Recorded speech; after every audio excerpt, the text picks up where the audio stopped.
नमस्कार मित्रांनो, MST CET crash कोर्समध्ये आज आपण एक मॅथमॅटिक्सचा नवीन चॅप्टर घेऊन आलेलो आहे ज्याचं नाव आहे फंक्शन. क्लास 11चा हा चॅप्टर असेल, बट हा खूप जास्त इम्पॉर्टंट चॅप्टर आहे. खूप जास्त इम्पॉर्टन्स या चॅप्टरला असणार आहे. याचं रिझन असं आहे की मॅथ्सची जी ब्रांच आपण सांगतो कॅल्क्युलस नावाची, त्याच्यामध्ये आपण ते फंक्शनचे लिमिट्स घेतोय, कंटिन्युटी चेक करतो, डेरिव्हेटिव्ह इंटिग्रेशन, या सगळ्या गोष्टी करतो आपण. तर त्याचा जो बेस आहे पूर्ण कॅल्क्युलसचा तो म्हणजे फंक्शन असेल. सुरुवात इथून असेल फंक्शन पासून. कारण आधी फंक्शन तुम्हाला माहिती पाहिजे की फंक्शन म्हणजे असतं काय, त्याचे टाइप्स काय असतात, डोमेन म्हणजे काय, रेंज म्हणजे काय.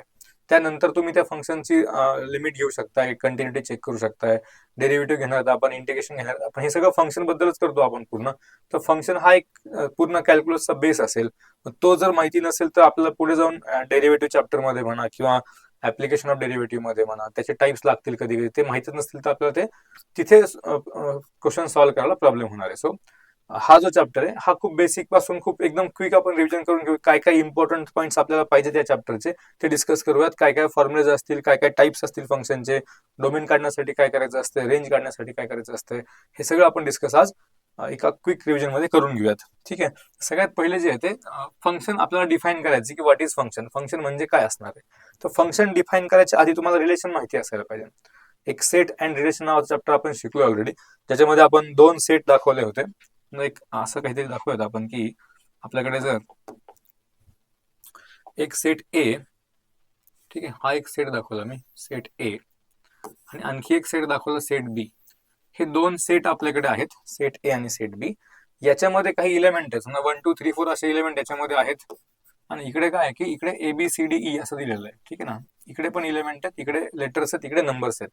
हे दोन सेट आपल्याला गिव्हन आहेत. आणि आपण काय केलं की असं सांगितलं की या सेट ए मधला जो हा 3 हा नंबर आहे, याच्यासोबत एक एचं काहीतरी रिलेशन दाखवलं आपण, असं एरो दाखवलं म्हणजे एक रिलेशन दाखवलं. तर आता हे काय झालं ना की दोन सेट मध्ये एक रिलेशन तयार झालं की एचं कनेक्ट, सॉरी, ए सेट मधल्या 3 या नंबरचं कनेक्शन त्या बी सेट मधल्या ए सोबत आहे. म्हणजे काय होईल, आपण डिफाईन करणार रिलेशन. आता रिलेशनसाठी आपण आर वापरतो. रिलेशन असं डिफाईन झालं, ए टू बी रिलेशन तयार झालं आपल्याकडे. एका सिंगल जर इलेमेंटला आपण कनेक्ट केला, सेट ए मधला एक इलेमेंट आणि सेट बी मधला एक इलेमेंट, त्यांना आपण कनेक्ट करून दाखवलं असं एरोने. तर याचा मिनिंग काय झाला, हे जे दोन सेट आहेत यांच्यामध्ये एक रिलेशन तयार झालं, त्याला आपण रिलेशन फ्रॉम ए टू बी असं म्हणतो. ठीक आहे ना. तर हे रिलेशन आहे नॉर्मल. बट याच्यामध्ये याच्या पुढे गेल्यानंतर काय तयार होईल की फंक्शन तयार होईल. फंक्शन म्हणजे काय करायचं आता, हे जे आपण रिलेशन सांगतो की इथे एक एरो दाखवला काय किंवा हे दोन दाखवले काय, 2 सोबत ई दाखवलं काय, एक दाखवा, दोन दाखवा, तीन दाखवा, हे सगळे काय असतील, रिलेशन असतील. बट फंक्शनसाठी याच्यामध्येच एक काही स्पेशल केस असतील रिलेशनच्या, त्यांना आपण फंक्शन बोलणार आहेत. ठीक आहे ना. प्रत्येक रिलेशनला तर आपण काय फंक्शन नाही म्हणणार, पण काही स्पेशल केस असे असतील ज्यांना आपण फंक्शन बोलणार. ठीक आहे. तर त्या स्पेशल केस म्हणजे काय की सगळ्यात पहिले पुन्हा हाच आपण वाटलं तर हे सेट पुन्हा इथे काढून दाखवत की हा एक सेट ए, त्याच्यामध्ये 1 2 3 4 हे नंबर होते. दुसरा एक सेट बी दाखवला आपण, ज्याच्यामध्ये ABCDE हे नंबर होते, हे लेटर्स होते. ठीक आहे ना. आता या रिलेशनची एक स्पेशल केस मी दाखवतोय. रिलेशन म्हणजे काय कळलं ना की कुठला पण एक, ऍटलिस्ट एक जर इलेमेंट आपण कनेक्ट करून दाखवला दुसऱ्या सेट सोबत तर ते रिलेशन तयार झालं. बट फंक्शन मध्ये काय असेल, आता फंक्शनची कंडिशन अशी आहे की जर तुम्हाला हे फंक्शन दाखवायचं असेल किंवा हे फंक्शन डिफाईन करायचं असेल, तर ते फंक्शन असं डिफाईन होईल की हा जो सेट ए आणि हा जो सेट बी आहे, या सेटला आपण डोमेनचा सेट म्हणतो. याला काय म्हणतो आपण, डोमेन. ठीक आहे ना. याला म्हणतो आपण डोमेन, याला म्हणतो आपण को डोमेन. हे नाव लक्षात ठेवायचे. आता सेट ए जो असेल म्हणजे जो पहिला सेट आहे दॅट इज डोमेन, जो सेकंड सेट आहे तो म्हणजे को डोमेन आहे. ठीक आहे ना. तर डोमेन मधले जे काही इलेमेंट असतील त्या प्रत्येक इलेमेंटचं रिलेशन आपल्याला दुसऱ्या सेट मधल्या इलेमेंट सोबत दाखवायचंय. म्हणजे समजा इथे दाखवलं एचं रिलेशन बी सोबत, 1चं बी सोबत, 2चं ए सोबत दाखवलं मी, 4चं इथे डी सोबत आहे आणि 3चा ई सोबत आहे. आता काय झालं ना की हे जे इलेमेंट आहेत 1 2 3 आणि 4, या डोमेनच्या सेटमध्ये 4च इलेमेंट आहेत, 1 2 3 4, आणि या 4 पैकी 4ही पण इलेमेंटचं आपण काय केलं, एक रिलेशन दाखवलं पुढच्या सेटच्या इलेमेंट सोबत. म्हणजे आता फंक्शन डिफाईन होताना काय असेल, फर्स्ट कंडिशन जी असेल ती असेल की जो डोमेनचा सेट आहे, पहिलावाला सेट, त्या सेट मधल्या प्रत्येक इलेमेंटला एक, आता इकडे लक्ष द्या थोडंसं, हे जे आपण एरो दाखवतो ना, तर हे एरोच्या नंतर जो राईट साईडला इलेमेंट असेल याला आपण या लेफ्टच्या इलेमेंटचा इमेज म्हणतो. म्हणजे फॉर एक्झाम्पल आपण 4 कडून डी कडे एरो दाखवला, तर हा डी म्हणजे काय, त्या 4 ची इमेज आहे. ठीक आहे ना. आणि 4 म्हणजे काय, त्या डी चा प्री इमेज आहे. लेफ्ट साईडचे असतील ते प्री इमेज असतील, राईट साईडला जे असतील ते इमेज असतील. ठीक आहे. मग असं पाहिजे आता आपल्याला की हा जो डोमेनचा सेट आहे, या सेट मधल्या प्रत्येक इलेमेंटला एक इमेज पाहिजे. ठीक आहे ना. प्रत्येक इलेमेंटला पाहिजे. इच अँड एव्हरी इलेमेंट असं लिहू आता आपण, each and every element of A should have image, should have, आता एक आणखी वर्ड इथे ऍड करतोय मी, शुड हॅव युनिक इमेज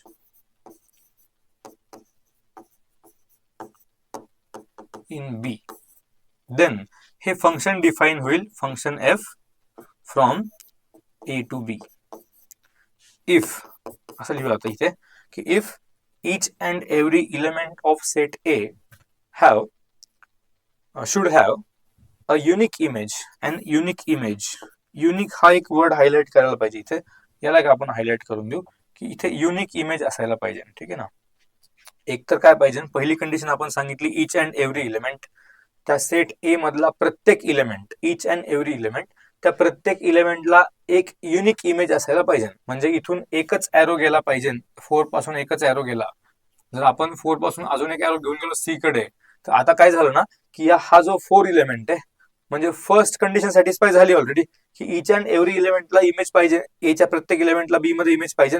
तर प्रत्येक इलेमेंटला आपण प्रत्येक इलेमेंट पासून एक एरो तर गेलाच आहे. म्हणजे इकडे हे फर्स्ट कंडिशन सॅटिस्फाय झाली की इच and every element should have image. But इथे सेकंड पॉईंट काय इम्पॉर्टंट आहे की ती इमेज जी पाहिजे ते युनिक असायला पाहिजे. जे काही लेफ्टचे इलेमेंट असतील त्यातल्या प्रत्येक इलेमेंटला एक सिंगल इमेज तिकडे पाहिजे. तर इथे प्रॉब्लेम काय झालाय, आपण 4 पासून 2 एरो घेऊन गेलो, म्हणजे काय झालं, 4च्या 2 इमेज तयार झाल्या. मग एक फर्स्ट कंडिशन सॅटिस्फाय होते की ए मधला प्रत्येक इलेमेंटला इमेज आहे, बट सेकंड जी कंडिशन आहे की ती युनिक असायला पाहिजे, ती सॅटिस्फाय होत नाहीये. युनिक असायला पाहिजे म्हणजे काय, प्रत्येक इलेमेंट पासून एक सिंगल एरो गेला पाहिजे. ठीक आहे. सो इथे 4 पासून 2 एरो गेले म्हणून आपण काय सांगणार की हा फंक्शन नाही बनणार आता. बट हे जर मी काढून टाकलं, हे जे आपण सांगतो, हे जर आपण हा एक एरो काढून टाकला इथून, ठीक आहे, आता जे काही पहिलं आपण दाखवलं होतं हे फंक्शन असणार आहे. चेक करायच्या मध्ये काय झालं ते, फर्स्ट कंडिशन जी आहे ती प्रत्येक इलेमेंटला इमेज पाहिजे. तर 1 पासून एक एरो गेलाय, 2 पासून एरो गेलाय, 3 पासून एरो गेलाय, 4 पासून एरो गेलाय. प्रत्येक इलेमेंटला इमेज आहे आणि प्रत्येकाला एकच इमेज आहे. 2 ला एकच इमेज आहे, 1 ला पण एकच इमेज आहे, 3 ला पण एकच इमेज आहे, 4 ला पण एकच इमेज आहे. युनिक इमेज आहे प्रत्येकाला, म्हणजे प्रत्येकाला इमेज आहे आणि युनिक इमेज आहे.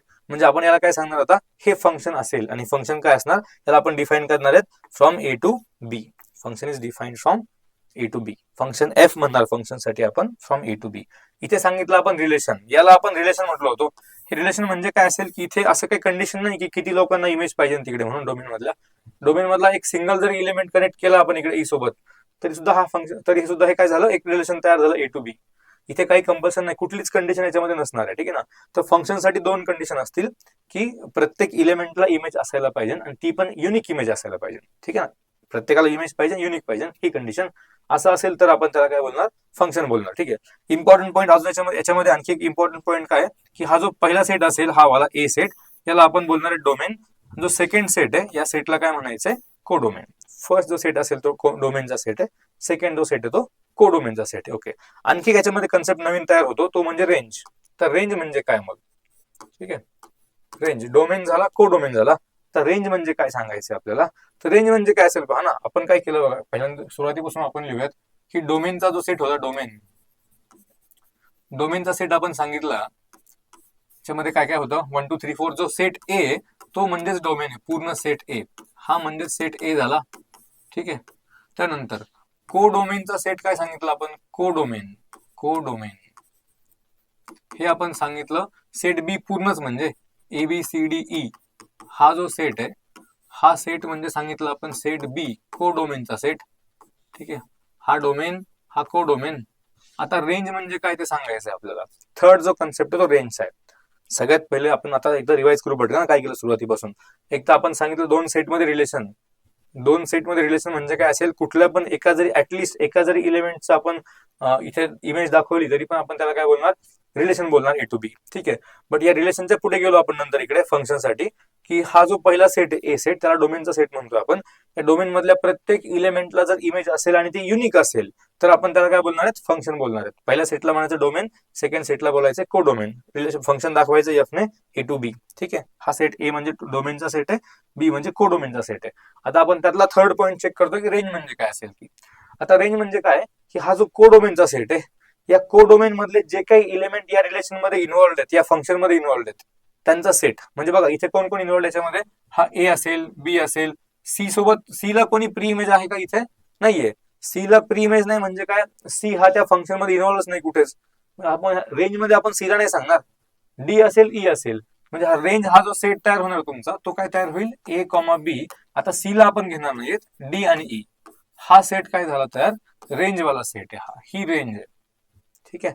तर या रिलेशन नंतर आपण फंक्शन म्हणजे काय ते बघितलं, डेफिनेशन बघितली फंक्शनची आपण. त्यानंतर या फंक्शन मध्ये 3 गोष्टी इम्पॉर्टंट आहेत, एक तर डोमेन, दुसरा को डोमेन, तिसरा रेंज. डोमेन म्हणजे हा सेट ए पूर्णची पूर्ण सेट, को डोमेन म्हणजे हा सेट बी कम्प्लीट असेल, जो सेट पूर्ण बी असेल तो. रेंज म्हणजे या सेट बी मधलेच जे काही इलिमेंट्स त्या फंक्शन मध्ये इन्व्हॉल्ड आहेत. फॉर एक्झाम्पल ए होता, बी होता, डी होता आणि ई होता, या 4 इलिमेंटचा सेट म्हणजे काय असेल तर रेंज असेल. तिथे तो सी नाही घेणार आपण, कारण तो त्या फंक्शन मध्ये इन्व्हॉल्ड नाहीये. ठीक आहे. हे झालं बेसिक बेसिक गोष्टी सगळ्या. ओके. त्यानंतर पुढे आपल्याला जायचंय, त्याच्यामध्ये अजून काय करायचं आपण, की या फंक्शनचे काही टाइप्स असतील आता. ठीक आहे. टाइप्स मध्ये जाऊयात आपण. फंक्शनचे काही टाइप्स आहेत. टाइप्स मध्ये काय काय करणार आहोत आपण, की पहिला जो फंक्शन सांगू आपण तो डिफाईन करू. पहिला जो फंक्शन डिफाईन करायचा मला तो असेल 1-1 फंक्शन. ठीक आहे ना. हे 2 कॅटेगरी मी करणार आहे. फर्स्ट कॅटेगरी मध्ये जे पहिला टाइप आहे तो म्हणजे समजा इथे ए लिहितो मी. ठीक आहे. ए नावाची कॅटेगरी ही म्हणजे फर्स्ट कॅटेगरी. फर्स्ट कॅटेगरी मध्ये फर्स्ट टाइप काय सांगितला, 1-1 फंक्शन. आता 1-1 फंक्शन म्हणजे काय असणार आहे ना, 1-1 फंक्शन म्हणजे असं असेल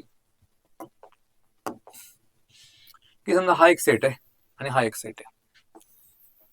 हा सेट ए, हा सेट बी, याच्यामध्ये पुन्हा आपण नंबर्स घेऊ 1 2 3 4 5. याच्यामध्ये नंबर घ्यायचे किंवा हे इलिमेंट घेऊ मग सारखेच, ए बी सी डी आणि ई. ठीक आहे. हा एक सेट दाखवला ए, दुसरा एक सेट दाखवला आपण बी. आता मी काय करतोय की याच्यामध्ये आपण दाखवू रिलेशन की हे कोणाचं कोण कोणासोबत कनेक्टेड आहे. म्हणजे या 1 ची इमेज दाखवली मी डी, 3 ची इमेज दाखवली ए. ठीक आहे ना. असं काही पण दाखवू शकतो आपण, काय प्रॉब्लेम म्हणजे. नंतर 4 साठी सी आणि 5 साठी बी असं दाखवलं मी. आता हे जे फंक्शन तयार झालं, फंक्शन झालं का चेक करा पहिले.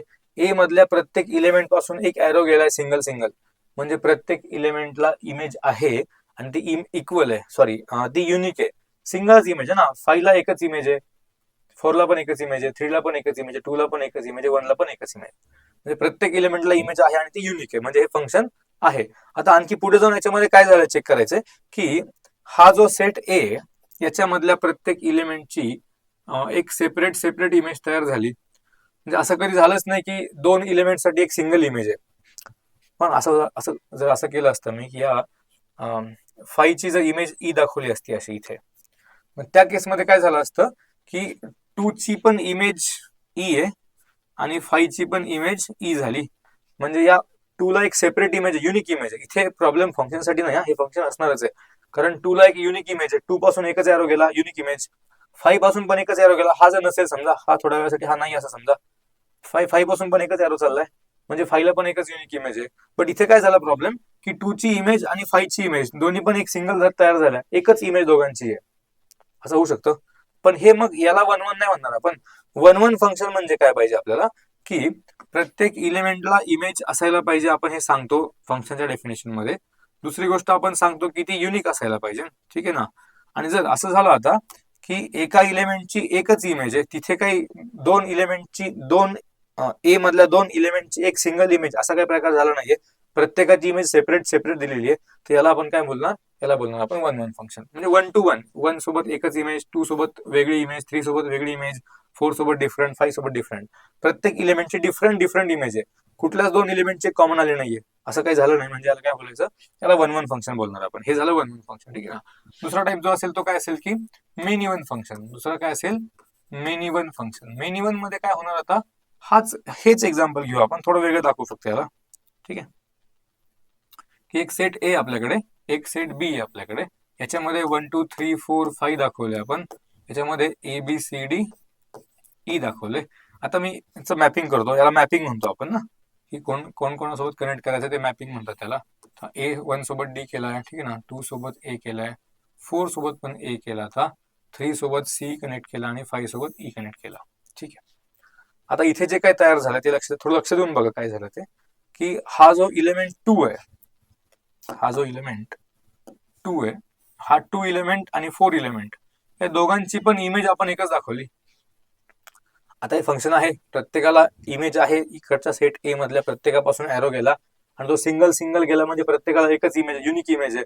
म्हणजे काय झालं की हे फंक्शन असणार आहे. बट या फंक्शन मध्ये अजून पुढे जाऊन काय झालं की 2 हा इलिमेंट आणि 4 हा इलिमेंट, या दोघांची पण एक सिंगल इमेज आपण दाखवली ए. म्हणजे असं असेल की इकडच्या मोर दॅन टू और मोर दॅन 2 इलिमेंट साठी एक सिंगल इमेज असं दाखवलं गेलं, तर आपण या फंक्शनला काय म्हणणार, मेनी वन म्हणणार. याचं मिनिंग काय की इकडच्या मेनी सोबत इकडचा वन कनेक्ट केला आपण, मेनी वन, ठीक आहे ना.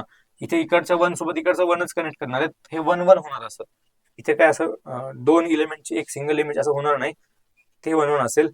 2 किंवा 2 पेक्षा जास्त इलिमेंटची एक सिंगल इमेज दाखवली म्हणजे ते काय झालं, मग मेनी वन फंक्शन तयार झालं. ठीक आहे, याला म्हणायचं मेनी वन. तर ही एक कॅटेगरी झाली आपली, की कॅटेगरी ए दाखवली आपण वन वन आणि मेनी वन. ठीक आहे, आता कॅटेगरी बी मध्ये चला. कॅटेगरी बी मध्ये काय असेल, ही सेकंड कॅटेगरी बी. याच्यातला पहिला टाईप लिहू आपण इथे. याच्यातला पहिला टाईप असेल ऑन टू फंक्शन. ठीक आहे ना, onto function. Onto function म्हणजे काय, आता पुन्हा एकदा सेट दाखवायचे दोन, हे दोन सेट आहेत, यांच्यामध्ये इलिमेंट लिहितो मी. इकडे समजा 1 2 3 4, इथे समजा ए बी सी डी, किंवा 3च इलिमेंट ए बी सी. ठीक आहे, याच्यात 3च आहेत. आता मॅपिंग करू आपण यांचं, मॅपिंग करून दाखवू काय होतंय. ठीक आहे ना, की 1 सोबत बी कनेक्ट केला, ठीक, 3 सोबत 2 कनेक्ट, 3 सोबत सी कनेक्ट केलाय, 2 सोबत ए कनेक्ट केला मी. ठीक आहे, आणि 4 सोबत पण सी कनेक्ट केला. ठीक आहे, हे एक तर फर्स्ट कॅटेगरीमध्ये बोला, हे फंक्शनचा टाईप कुठला झाला. प्रत्येक इलिमेंटला इमेज आहे, सेपरेट युनिक इमेज आहे म्हणजे फंक्शन आहे. आणि 3 आणि 4 या दोघांची एकच इमेज मिळाली सी, म्हणजे हे काय झालं, मेनी टू वन फंक्शन झालं, मेनी वन फंक्शन. हे या कॅटेगरी मधलं सेकंड टाईपचं फंक्शन हे मेनी वन आहे. पण आता हे याबद्दल आपण नाही बोलत, आपण एक नवीन टाईप शोधतोय, त्याला म्हणतो आपण ऑन टू फंक्शन. आता ऑन टू फंक्शन म्हणजे काय असणार, इथे काय केलं आपण ना, आतापर्यंत आपण फंक्शन डिफाईन करताना फक्त डोमेनच्या सेट बद्दल बोललो, की डोमेनच्या सेट मधल्या प्रत्येक इलिमेंटला इमेज असायला पाहिजे आणि ती युनिक असायला पाहिजे, तर ते फंक्शन. तिथे आपण हा कोडोमेन चेक करत नव्हतो, तिकडे बघितलंच नाही आपण इकडे काय पाहिजे काय नाही पाहिजे ते. आपली फक्त इकडची कंडिशन आपण चेक केली. हे one one many one check करताना पण आपण इकडच्या इलिमेंट बद्दल बोललो, याच्यासोबत एकच इमेज गेली पाहिजे, तर हे वन वन. 2 इलिमेंटची किंवा 2 पेक्षा जास्त इलिमेंटची एकच इमेज झाली तर मेनी वन फंक्शन. याच्यामध्ये काय असायला पाहिजे काय नाही आपण त्याचा विचार आतापर्यंत केलेला नाही. आता कोडोमेन बद्दल बोला. ऑन टू मध्ये आपण कोडोमेनचा फंक्शन सेट बघणार आहेत.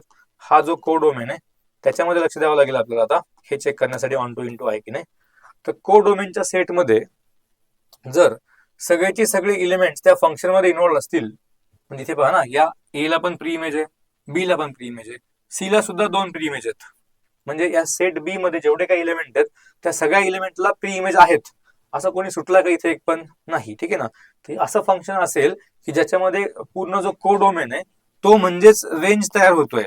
जे काही इलिमेंट फंक्शन मध्ये इन्व्हॉल्व असतात त्यांचा सेट म्हणजे आपण काय सांगतो, रेंज सांगतो. मागे आपण परत एकदा जाऊयात मागच्या पेजवर, इथे आपण पाहिलं होतं, इथे सॉरी, की रेंज म्हणजे काय असतंय, की जो सेट बी आहे कोडोमेन वाला सेट, याच्यातले कुठले कुठले इलिमेंट त्या फंक्शन मध्ये इन्व्हॉल्व आहेत त्यांचा सेट म्हणजे रेंज आहे.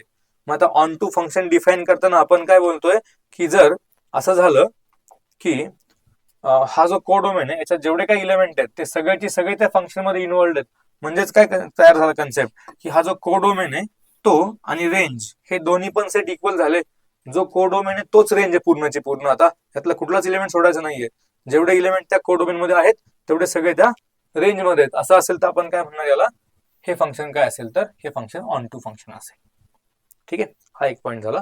नेक्स्ट जी कॅटेगरी आपण सांगतो इथे ती म्हणजे, सॉरी, याच कॅटेगरीला सेकंड टाईप जो सांगतो आपण तो म्हणजे असतोय इंटू फंक्शन. आता हे असतं इंटू, ऑन टू झाला आता इंटू फंक्शन. ठीक आहे ना, तर इंटू फंक्शन म्हणजे काय, याच्या उलट असेल थोडस, की जर कोडोमेन आणि रेंज हे जर इक्वल नसेल तर आपण त्याला काय म्हणायचंय, इंटू फंक्शन म्हणायचंय. फॉर एक्झाम्पल दाखवू आपण एक लगेच. हा एक सेट आहे, हा एक सेट आहे. इथे समजा आता थोडं उलट करतो मी, इथे समजा ABCD आहेत. ठीक आहे, इथे XYZ आणि W असे 4 इलिमेंट आहे. ठीक आहे, ओके. आता मॅपिंग करूया यांचं, मॅपिंग करून दाखवू आपण यांचं काय होईल ते. ठीक आहे, समजा या A सोबत दाखवलं आपण Y, B सोबत दाखवला X, C सोबत पण दाखवला Y, D सोबत दाखवला Z. आता हे काय झालं ना, एक तर फर्स्ट कॅटेगरीवाला तुम्हाला जर विचारलं मी की हे फर्स्ट कॅटेगरीमध्ये कुठल्या टाईपचं फंक्शन आहे, तर तुम्ही काय सांगाल, हे मेनी वन आहे, हे मेनी टू वन दाखवलं आता आपण. ठीक आहे ना, बट त्याबद्दल आपण नाही बोलत आता. आपल्याला हे इंटू चेक करायचं. इंटू म्हणजे आता काय झालं बघा, हा जो कोडोमेनचा सेट आहे, कोडोमेन, या कोडोमेन मध्ये, अरे ठीक आहे ना. या कोडोमेन मध्ये जे काही इलिमेंट होते त्यातला हा एक सिंगल इलिमेंट डब्ल्यू हा त्या फंक्शन मध्ये इन्व्हॉल्व नाही आता कुठेच, त्या डब्ल्यू ला प्री इमेज नाहीये. ठीक आहे ना. म्हणजे आता काय झालं की जर तुम्हाला विचारलं कोडोमेनचा सेट काय, तुम्ही काय सांगाल, हा एक्स वाय झेड डब्ल्यू.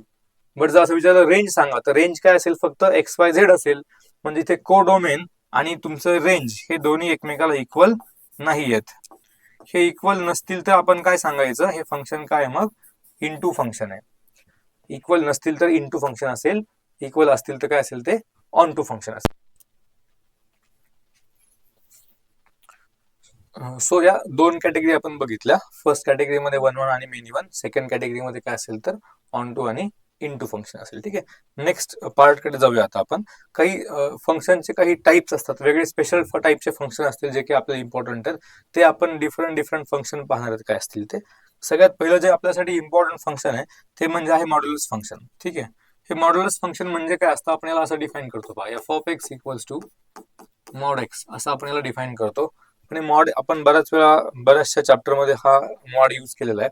तर हा मॉड एक्स म्हणजे काय असतं ना, की याची व्हॅल्यू आपण एक्स सांगतो. म्हणजे जर इनपुट तुमचा 0 किंवा 0 पेक्षा ग्रेटर, आता हे फंक्शन म्हणजे एक इनपुट आउटपुट मशीन टाईप काम करणार आहे, की एफ ऑफ एक्स आपण त्या फंक्शनला लिहिणार आहेत कधी पण इथून पुढे. आता फंक्शन म्हणजे एफ ऑफ एक्स असेल, याच्यामध्ये काय आहे ना, की एफ ऑफ एक्स ची समजा इथे पुढे असं सांगितलं, एक्झाम्पल म्हणून घेतोय आता आपण, की एफ ऑफ एक्स म्हणजे असं सांगितलं की एक्स स्क्वेअर हे फंक्शन आहे. ठीक आहे. F of X equals to X square हे फंक्शनचं आपण एक एक्झाम्पल घेतलं. तर इथे हा जो एक्स असेल, आता तो एक्स जो असेल तो आपण इथे जे सांगितलं होतं ना, की एक सेट हा डोमेनचा आहे, एक सेट को डोमेनचा आहे. तर हा जो डोमेनचा सेट आहे, त्या डोमेनच्या सेट मधून जो आपण नंबर घेणार आहेत ना, तो म्हणजे एक्स घेणार आहेत. म्हणजे जर तुम्हाला एखाद्या फंक्शन साठी कोणी विचारलं की डोमेन काय आहे, तर डोमेन म्हणजे काय असेल, की त्या फंक्शन मध्ये आपण एक्स ची व्हॅल्यू काय काय घेऊ शकतो, हा जो सेट असेल तो म्हणजे डोमेनचा सेट असणार आहे. ठीक आहे ना. आणि या पर्टिक्युलर एक्स साठी हा इकडचा जो इलिमेंट मिळेल बी सेटचा, हा मिळेल आपल्याला कोण, वाय मिळणार आहे. म्हणजे फॉर एक्झाम्पल हे असं एखादं फंक्शन आहे ज्याच्यामध्ये जर तुम्ही एक्स हा इनपुट यूज केला 3, तर आउटपुट काय भेटणार आहे, ए भेटणार आहे. 3चा आपण एरो ए सोबत दाखवलं, म्हणजे जर इनपुट 3 असेल तर आउटपुट ए असणार, जर इनपुट 1 असेल तर आउटपुट डी असणार. ठीक आहे ना. म्हणजे फर्स्ट जो सेट आहे डोमेन वाला सेट, तो काम करेल इनपुट सारखा मशीनसाठी. आणि जो सेकंड सेट आहे, इकडे आपण रेंज वाला सेट सांगतो, जे काही त्या फंक्शन मध्ये असतील इलिमेंट त्यांचा सेट रेंज वाला सेट सांगतो आपण. तर रेंज मध्ये जे इलिमेंट असतील ते म्हणजे काय असतील, वाय असतील. डोमेन म्हणजे एक्सच्या पॉसिबल व्हॅल्यूज, रेंज म्हणजे वायच्या पॉसिबल व्हॅल्यूज. ठीक आहे ना.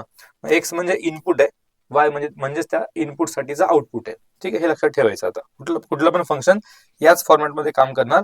डोमेनच्या ज्या व्हॅल्यूज आहेत त्या इनपुट सारखं काम करतील, आणि रेंज मधल्या ज्या व्हॅल्यू आहेत त्या आउटपुट सारखं काम करतील. म्हणजे इथे जर ए इनपुट जर आपण 1 दिला, तर आउटपुट काय भेटणार आहे, बी भेटणार आहे. हा ए म्हणजे एक्स झाला, बी म्हणजे त्या एक्स साठी रिस्पेक्टिव्ह वाय झाला. ठीक आहे. त्या टाइप मध्ये. ओके. चला पुढे आता या पेजवर आपण इथे होतो. आपण काय केलं की एक फंक्शन डिफाईन करायचा प्रयत्न करतो आपण. त्याला काय म्हणतोय, मॉड्युलस फंक्शन. ठीक आहे. मॉड्युलस फंक्शन मध्ये काय असणार आहे, की हे सांगायचं राहून गेलं माझ्याकडून, की हे आपण एक फंक्शनचं एक्झाम्पल घेतलंय, F of X equals to X square. याच्यामध्ये काय केलं आपण, एक्स हा इनपुट असणार ना, एक्स म्हणजे इनपुट असेल तुमचा, म्हणजे हा डोमेनचा सेट असेल, तो जे काही पॉसिबल व्हॅल्यूज असतील एक्सच्या, तो सेट म्हणजेच कोणाचा सेट आहे, डोमेनचा सेट आहे. मग इनपुट आपल्याकडे एक्स आहे. एक्झाम्पल साठी घेऊ आपण, समजा एक्स ची व्हॅल्यू 1 घेतली आपण, तर आता हा एफ ऑफ एक्स म्हणजेच याला वाय पण म्हणतोय आपण. ठीक आहे ना. हा एफ ऑफ एक्स म्हणजे काय असणार आहे, वाय म्हणणार आपण तिथे. एफ ऑफ एक्स लिहा किंवा वाय लिहा, एकच असतं ते. मग जर एक्स ची व्हॅल्यू 1 घेतली, तर वाय ची व्हॅल्यू काय भेटणार, त्या करस्पॉन्डिंग 1 साठी 1 चा स्क्वेअर 1 झाला, म्हणजे वाय 1 भेटला. इनपुट जर 1 दिलात एक्स, तर आउटपुट पण काय मिळालंय, 1 मिळालंय. सिमिलरली जर एक्स आपण 2 घेतला आता, तर वाय ची व्हॅल्यू काय भेटणार, हा एक्स स्क्वेअर फंक्शन दाखवलंय ना, तर त्या जो काही इनपुट आपण देऊ त्याचा स्क्वेअर करायचा आहे, 2 चा स्क्वेअर 4 होणार आहे. तर वाय ची व्हॅल्यू काय असेल मग त्या केसमध्ये, 4 असेल. म्हणजे इथे समजतं तुम्हाला काय होतंय, इनपुट हा म्हणजे एक्स आहे, जो आपण इथे एक्स ची व्हॅल्यू सबस्टिट्यूट करू ते म्हणजे तुमचा इनपुट आहे. मग तो आपण एफ ऑफ एक्स असं लिहितो याला. एफ ऑफ एक्स याचा मिनिंग असा असेल की फंक्शन एफ आहे आपल्याकडे, एफ नावाचं फंक्शन, आणि याच्यामध्ये इनपुट कोण आहे, तर एक्स हा इनपुट आहे. ठीक आहे ना. त्या फंक्शन मध्ये इनपुट कोण आहे, तर एक्स हा इनपुट आहे. ठीक आहे. मग तो एक्स इनपुट दिल्यानंतर एफ ऑफ एक्स ची जी काय व्हॅल्यू बनेल ती म्हणजेच वाय असेल, ते आउटपुट असणार एफ ऑफ एक्स. एक्स हा इनपुट आहे आणि एफ ऑफ एक्स हा आउटपुट आहे, तो म्हणजे वाय. ठीक आहे ना. हा कन्सेप्ट लक्षात ठेवायचा सगळ्यांनी. ओके. चलो, हे झालं या इनपुट आउटपुटचं काम संपलं इथे. तर एक फंक्शन आपण टाईप घेतला, पहिला फंक्शनचा फर्स्ट टाईप घेतलाय आपण, एफ ऑफ एक्स म्हणजे मॉड एक्स, मॉड्युलस फंक्शन आपण त्याला म्हणतो. हा डिफाईन कसा करतो आपण की याची व्हॅल्यू एक्स असेल if X is greater or equal to 0. तो जो इनपुट एक्स, आता एक्स म्हणजे आपण इनपुट सांगायचा प्रत्येक वेळेस, आउटपुट म्हणजे एफ ऑफ एक्स. इनपुट जर greater than or equal to 0 किंवा म्हणजे 0 किंवा 0 पेक्षा मोठा असेल तर आउटपुट काय मिळणार, तोच नंबर मिळणार जो आपण इनपुट दिला असेल एक्स, तोच आउटपुट मिळणार, सेम नंबर. ठीक आहे ना. पण जर हा एक्स लेस दॅन 0 झाला म्हणजे निगेटिव्ह झाला, तर निगेटिव्ह झाला तर काय होईल रे, हा जर निगेटिव्ह झाला तर मॉडचं काम काय असतं, आपण मॉड बराच वेळा युज केलाय, मॉडचं काम काय असणार आहे, त्याला पॉझिटिव्ह बनवायचंय. मग हा जर एक्स ऑलरेडी निगेटिव्ह आहे आणि त्याला तुम्हाला पॉझिटिव्ह बनवायचं असेल तर आपण काय करणार, निगेटिव्ह नंबरला पॉझिटिव्ह बनवायचंय तर काय करावं लागेल, अजून एका मायनसने मल्टिप्लाय करणार आपण. ऑलरेडी मायनस आहे त्याला आणखी एक मायनस मल्टिप्लाय झाला म्हणजे तो काय झाला, पॉझिटिव्ह झाला. म्हणून जर एक्स तुमचा लेस दॅन 0 असेल तर तिथे आउटपुट काय मिळतं आपल्याला, मायनस ऑफ एक्स मिळतं. याचं कारण काय की हा एक्स ऑलरेडी निगेटिव्ह आहे, तो एक्स ऑलरेडी निगेटिव्ह आहेच आणि त्याला आणखी एक मायनस मल्टिप्लाय करतोय आपण, म्हणजे ते काय होईल, पॉझिटिव्ह होईल. मॉड फंक्शन आपलं काय काम करणार, मॉड फंक्शन दिलेल्या नंबरला पॉझिटिव्ह ठेवायचं काम करतो, बरोबर की नाही. इनपुट जर आपण पॉझिटिव्ह 0 किंवा पॉझिटिव्ह घेतला तर आउटपुट पण सेम भेटणार पॉझिटिव्ह, तिथे काहीच चेंज नाही होणार कारण ऑलरेडी पॉझिटिव्ह नंबर आहे, ऑलरेडी पॉझिटिव्ह आहे किंवा 0 आहे, तर तोच नंबर मिळेल आपल्याला जो आहे तोच. बरं जर तो 0 पेक्षा लेस झाला एक्स, म्हणजे इनपुट जर लेस दॅन 0 झाला तर त्या केसमध्ये तो निगेटिव्ह झाला म्हणजे एक्स, तर निगेटिव्ह एक्स ला पॉझिटिव्ह करण्यासाठी आणखी एक मायनस आपण मल्टिप्लाय करतोय बाहेर, म्हणजे हा जो मायनस दाखवला हा मॉड फंक्शन त्याला मल्टिप्लाय करणार आहे एक्सला, आणि एक्स ऑलरेडी निगेटिव्ह आहे म्हणजे हा निगेटिव्ह इंटू निगेटिव्ह तो पॉझिटिव्ह होईल. इथे काय होतं म्हणजे आपल्याला आउटपुट पॉझिटिव्ह मिळतं. ठीक आहे ना. त्या मॉड फंक्शनचा ग्राफ आपण असा बनवणार, हा ग्राफ पण तुम्हाला माहिती असायला पाहिजे. हा वाय ऍक्सिस एक्स ऍक्सिस आपण काढणार आहेत. 0 जर आपण इनपुट दिला एक्स, 0 साठी तर आउटपुट 0च आहे, म्हणजे तो पहिला पॉईंट 0,0 मिळाला. 1 इनपुट असेल तर आउटपुट पण 1च असणार कारण पॉझिटिव्ह नंबर साठी पॉझिटिव्ह आउटपुट. 2 जर तुम्ही घेतलात तर आउटपुट पण 2च भेटेल तुम्हाला. ठीक आहे ना, या टाईपचे नंबर भेटतील. पण इकडे आलो, निगेटिव्ह साईडला आलो आपण आता. जर इनपुट -1 घेतला तर काय होईल, -1 ला प्लस करेल हा मॉड, म्हणजे +1 देईल आउटपुट. इनपुट जर -2 घेतला तर आउटपुट काय मिळेल, +2 मिळेल. म्हणजे इथून हा ग्राफ इकडे जातोय असा आणि इथून पण याच साईडला वर जातोय असा. ठीक आहे, इकडून हा इन्फिनिटीकडे चालला, इथून हा इन्फिनिटीकडे चालला. तर हा जो ग्राफ आहे तो आहे मॉड्युलस फंक्शनचा ग्राफ. आता हा वायच्या निगेटिव्ह साईडला काही अजिबात येणार नाही कारण मॉड्युलस फंक्शनचं कामच ते आहे, त्याला काय करायचंय, निगेटिव्ह इनपुटला पण आउटपुट पॉझिटिव्ह द्यायचंय. ठीक आहे, म्हणून वायची जी व्हॅल्यू मिळेल, वायची व्हॅल्यू म्हणजेच एफ ऑफ एक्स ची व्हॅल्यू, एफ ऑफ एक्स म्हणजेच वाय असतोय. ठीक आहे ना, तर याची व्हॅल्यू आपल्याला ऑलवेज पॉझिटिव्ह मिळेल. ग्राफवरून पण ते समजते.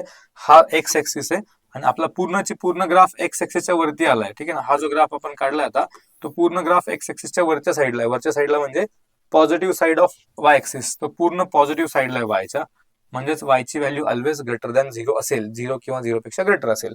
इथे काय करायचं आता, आपल्याला डोमेन आणि रेंज याचा डिफाईन करायचा आहे. तर डोमेन जो बनेल या फंक्शनसाठी, मॉड्युलस फंक्शनसाठी डोमेन असेल तो म्हणजे काय असतोय, डोमेन आपण डिफाईन केला ऑलरेडी. डोमेन म्हणजे काय, आपण इनपुट काय काय देऊ शकतोय त्याचा सेट म्हणजे डोमेन आहे, म्हणजे एक्सचा सेट. तर इथे एक्स ची व्हॅल्यू बघा ना, इथून तुम्ही एक्स इकडे -इन्फिनिटीकडे घेऊन जा किंवा इकडे +इन्फिनिटीकडे घेऊन या, प्रॉब्लेम काहीच नाही. आपल्याला प्रत्येक एक्स साठी एक व्हॅल्यू भेटणारच आहे वायची. ठीक आहे ना, म्हणून आपण काय म्हणतो इथे, डोमेन जो असेल तो ऑल रिअल नंबर असतील. ऑल रिअल नंबर म्हणजेच -इन्फिनिटी पासून +इन्फिनिटी पर्यंत सगळेच नंबर, तिथे काय प्रॉब्लेम नाही. तुम्ही कुठला पण एक्स घेऊ शकता, प्रत्येक एक्स साठी आउटपुट भेटणारच आहे. आणि हे फंक्शन आणखी गोष्ट असते, हा फंक्शन रिअल व्हॅल्यू मध्ये डिफाईन करतो आपण. म्हणजे तुम्ही कुठला पण एक रिअल नंबर घेतला एक्स वरचा, त्याच्यासाठी प्रत्येक नंबरसाठी एक आउटपुट रिअल मिळणारच आहे वाय. समजा हा नंबर घेतला 2 साठी एक आउटपुट आहेच, इथला नंबर घेतला इथल्या नंबरसाठी पण आउटपुट आहेच, इथला नंबर घेतला इथल्या नंबरसाठी पण आउटपुट आहे. जेव्हा तुमचा इन्फिनिटी होईल तेव्हा हा इन्फिनिटी जाईल. ठीक आहे ना, म्हणजे जोपर्यंत एक्स मध्ये रिअल नंबरवर बोलतोय आपण, तोपर्यंत वाय सुद्धा रिअल भेटणारच आहे आपल्याला. म्हणून आपण प्रत्येक एक्स ची व्हॅल्यू घेऊ शकतो या रेंज मधली. ही रेंज म्हणजे काय, ती ऑल रिअल नंबरची रेंज. ऑल रिअल नंबर मध्ये तुम्ही कुठला पण नंबर घ्या तर आपला फंक्शन डिफाईन आहे. ठीक आहे, इथे सांगायची रेंज आता या फंक्शनची रेंज म्हणजे काय सांगितलं आपण मगाशी, की आउटपुट काय काय पॉसिबल आहे, वाय ची व्हॅल्यू काय काय पॉसिबल आहे ते म्हणजे रेंज असेल. आता इथे ग्राफवरून सांगा की वाय ची व्हॅल्यू 0 झाली, कुठे 0 झाली, या पॉइंटला झाली 0, या पॉइंटला वाय 0 झाला. पण इथून तो खाली नाही आला निगेटिव्ह साईडला, वायची व्हॅल्यू वरती गेली पॉझिटिव्ह, ग्राफ पूर्ण वरच्या साईडला गेलाय पॉझिटिव्ह साईडला वायच्या, म्हणजे वायची व्हॅल्यू काय काय पॉसिबल आहे, 0 पासून प्लस मध्ये इन्फिनिटी पॉसिबल आहे. निगेटिव्ह कडे वाय जाणारच नाही, म्हणजे रेंज आपण काय सांगणार, 0 होऊ शकतोय बट 0 पासून इन्फिनिटीकडे जाईल प्लस वाल्या. 0 ला क्लोज इंटरव्हल असणार, इन्फिनिटीला ओपन इंटरव्हल असणार. झिरोला आपण इन्क्लूड करणार आहे, त्यात झिरोची व्हॅल्यू पण असेल आणि झिरो पासून इन्फिनिटी पर्यंत जाईल तो y. ठीक आहे, तर हे काय डिफाईन झालं आपलं मॉड्युलस फंक्शन डिफाईन झालं. ठीक आहे, याचा ग्राफ पण काढलाय, डोमेन आणि रेंज पण आपण त्याची सांगितली. तर हे पण तुम्हाला इम्पॉर्टंट पॉईंट असणार आहे की मॉड्युलस फंक्शनची डोमेन आणि मॉड्युलस फंक्शनची रेंज या दोन गोष्टी आपल्याला यांची गरज पडेल काही ठिकाणी. ठीक आहे, हे माहिती असायला पाहिजे. आणि मॉड फंक्शन डिफाईन कसं करायचं तर हे सुद्धा तुम्हाला माहिती पाहिजे की मॉड फंक्शन जे असेल तर एक्स ची value greater or equal to 0 असेल तर आउटपुट पण एक्स असणार, जे इनपुट आहे तेच आउटपुट डायरेक्ट, तिथे काही प्रॉब्लेम नाही. बट जर एक्स ची व्हॅल्यू निगेटिव्ह असेल आणि ते आपण इनपुट देतोय, म्हणजे निगेटिव्ह नंबर इनपुट दिला तर त्याला पॉझिटिव्ह करण्यासाठी आणखी एक निगेटिव्ह मल्टिप्लाय होणार आहे आणि तो आउटपुट काय मिळणार आपल्याला पॉझिटिव्ह मिळणार. ठीक आहे, हा झाला तो मॉड फंक्शन. दुसरा इम्पॉर्टंट फंक्शन आहे सिग्नम फंक्शन.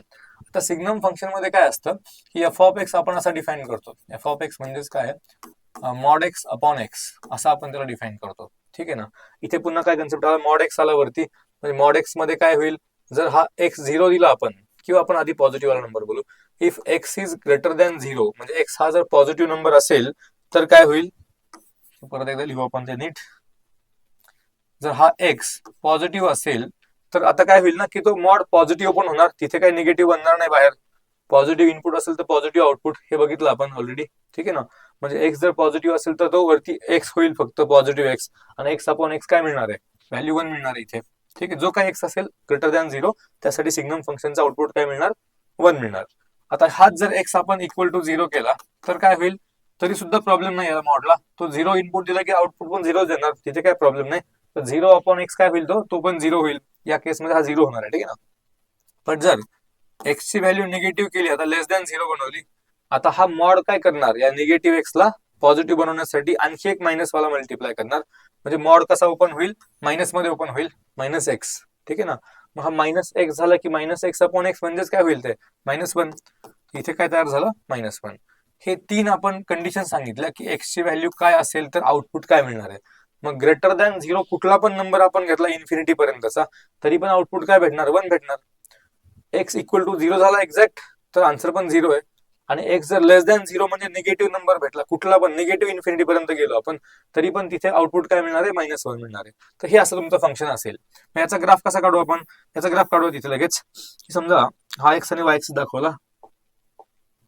ठीक आहे, हा एक्स आणि वाय एक्सिस. आता 0 साठी व्हॅल्यू 0च आहे, हाच पॉईंट आहे, एक्स 0 तर वाय पण 0. बट एक्स जर ग्रेटर दॅन 0 झाला म्हणजे इथून पुढे एक्स शिफ्ट झाला, हा एक्सचा पॉझिटिव्ह साइड आहे एक्स वाली. 0 पासून आपण पुढे जायला सुरुवात केली की वायची व्हॅल्यू काय होणार, 1 होणार. इथून एक्झॅक्ट पुढे गेलो की इथे तर 1 नाहीये, बट इथून पुढे गेलं की 1 आहे ह्याची व्हॅल्यू. या एक्झॅक्ट 0 साठी व्हॅल्यू सांगितली आपण इथे, बट 0 साठी 1 नाहीये. 0च्या पुढे गेलो जस्ट की लगेच व्हॅल्यू काय झाली आपली, 1 तयार झाली आणि हा ग्राफ इकडे गेलाय. ठीक आहे ना, बट जर आपण 0च्या लेफ्टला आलो एक्स वर, निगेटिव्ह साईडला एक्सच्या, तर आता काय होईल, तो वायची व्हॅल्यू काय मिळणार, -1 मिळणार. 0 साठी नाहीये -1, 0 साठी इथे ओपन दाखवलं आपण, बट 0च्या लेफ्टला आलो की व्हॅल्यू -1 सुरू झाली, कुठपर्यंत ती, इन्फिनिटी पर्यंत. तर हा ग्राफ काय असेल इकडे, इन्फिनिटी कडे चालला, -1 गेला इन्फिनिटी कडे, म्हणजे एक्स ची व्हॅल्यू -इन्फिनिटी चालली आहे. तर प्रत्येक निगेटिव्ह व्हॅल्यू साठी एक्सच्या आउटपुट आपलं फिक्स आहे -1. एक्सच्या प्रत्येक पॉझिटिव्ह व्हॅल्यू साठी आउटपुट आपलं फिक्स आहे +1. आणि जर एक्स 0 झाला तर वाय पण काय होणार आहे, 0 होणार आहे. ठीक आहे ना, तर हा ग्राफ असेल, याच्यामध्ये फक्त हे 3च इलेमेंट आहेत या ग्राफमध्ये, 3च गोष्टी या ग्राफमध्ये असतील. पहिली गोष्ट म्हणजे काय की हा एक पॉइंट जो मी आता व्हाईट करतोय, तो ही एक लाईन जी व्हाईट दाखवली आता करून, हा इथे ओपन आहे कारण 0ला 1 नाहीये, 0ला -1 पण नाहीये, बट 0च्या लेफ्टला आलो की हा, ओहो, हा जो असेल तो -1 आहे, हा +1 आहे, इथे 0 आहे. हे जे व्हाईट कलर मध्ये मी डार्क केले आता, हा तो ज्या सिग्नम फंक्शनचा ग्राफ असणार आहे. 0ला 0, राईटला गेलो की +1, लेफ्टला आलो 0च्या की -1. ठीक आहे, इथे पण डोमेन आणि रेंज सांगून देऊ लगेच. डोमेन काय असेल या फंक्शनचा, जोपर्यंत प्रत्येक इनपुट एक्स साठी आउटपुट मिळतंय आपल्याला, एक्स कुठला पण रिअल नंबर घ्या, काही पण एक्स तुम्ही देऊ शकताय, पॉझिटिव्ह, निगेटिव्ह, 0, तरी सुद्धा रिअल नंबरच आउटपुट भेटणार आहे. म्हणजे डोमेन काय असेल, ऑल रिअल नंबर्स, कुठला पण रिअल नंबर घ्या तरी पण चालेल. रेंज म्हणजे काय असणार, रेंज म्हणजे आउटपुट काय काय पॉसिबल सांगितलं. इथे पण आपण मगाशी तेच सांगितलं की रेंज म्हणजे काय की आउटपुट काय काय पॉसिबल आहे. इथे काय काय पॉसिबल आहे आउटपुट, 3च नंबर आउटपुट मध्ये पॉसिबल आहेत, -1, 0 आणि +1. रेंज म्हणजे काय असेल, मग हेच 3 नंबर फक्त असतील, याच्या व्यतिरिक्त वेगळं काहीच येणार नाहीये. म्हणजे तो एक सेट तयार होईल ज्याच्यामध्ये -1 आहे, 0 आहे आणि 1 आहे. हे तीनच नंबर फक्त रेंजमध्ये आहेत, कारण आउटपुट हे तीनच नंबर पॉसिबल आहेत. यांना सोडून चौथा नंबर बनू शकत नाही आउटपुट मध्ये. म्हणजे रेंजचा सेट काय असेल तर या 3 नंबरचा सेट असणार, -1, 0 आणि +1. ठीक आहे. तर हे झालं मॉड्युलस फंक्शन, दुसरं झालं सिग्नम फंक्शन. नेक्स्ट पुढच्या फंक्शन कडे जाऊया आपण.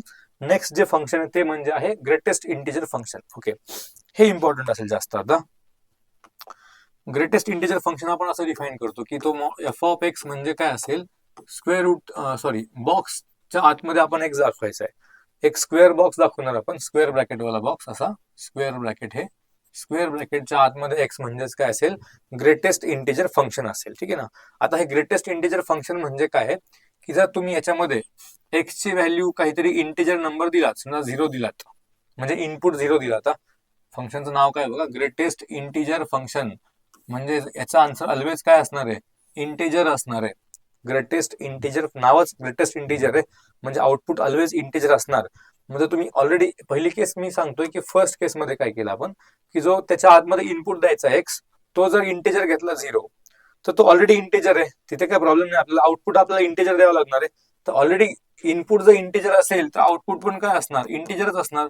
मग तो कुठला पण नंबर घ्या, तुम्ही पॉझिटिव्ह इंटिजर घ्या, आन्सर पॉझिटिव्ह इंटिजर. तुम्ही निगेटिव्ह इंटिजर घ्या, तर आन्सर काय असेल, निगेटिव्ह इंटिजर, तोच इंटिजर आन्सर असेल. ठीक आहे ना, इथे काय प्रॉब्लेम नाही याच्यात, हे नॉर्मल आहे सगळं. सेकंड जी केस बनेल आता, की ज्याच्यामध्ये एक्स इंटिजर नाही. आता एक्स ची व्हॅल्यू समजा मी असे 3.79 घेतली, एक्स जो इनपुट द्यायचा तो 3.79 घेतला. आता काय होणार, इथे आपला आन्सर काय पाहिजे, इंटिजर आन्सर पाहिजे. फंक्शनचं नाव आहे ग्रेटेस्ट इंटिजर फंक्शन. म्हणजे काय, हा फंक्शन काय करणार, की जर तुम्ही इनपुट देतायत, जे इनपुट आपण देतोय ना 3.79, या इनपुटच्या नंबर मध्ये जो ग्रेटेस्ट इंटिजर बनू शकतो तो आपण सांगायचा. आता आउटपुट याचं म्हणजे हे बघा ना, की हा जर नंबर तुम्ही नंबर लाईनवर दाखवलात, इथे 3 आहे समजा कुठेतरी, इथे 4 आहे, आणि 3 आणि 4च्या मध्ये हा नंबर आहे 3.79. ठीक आहे.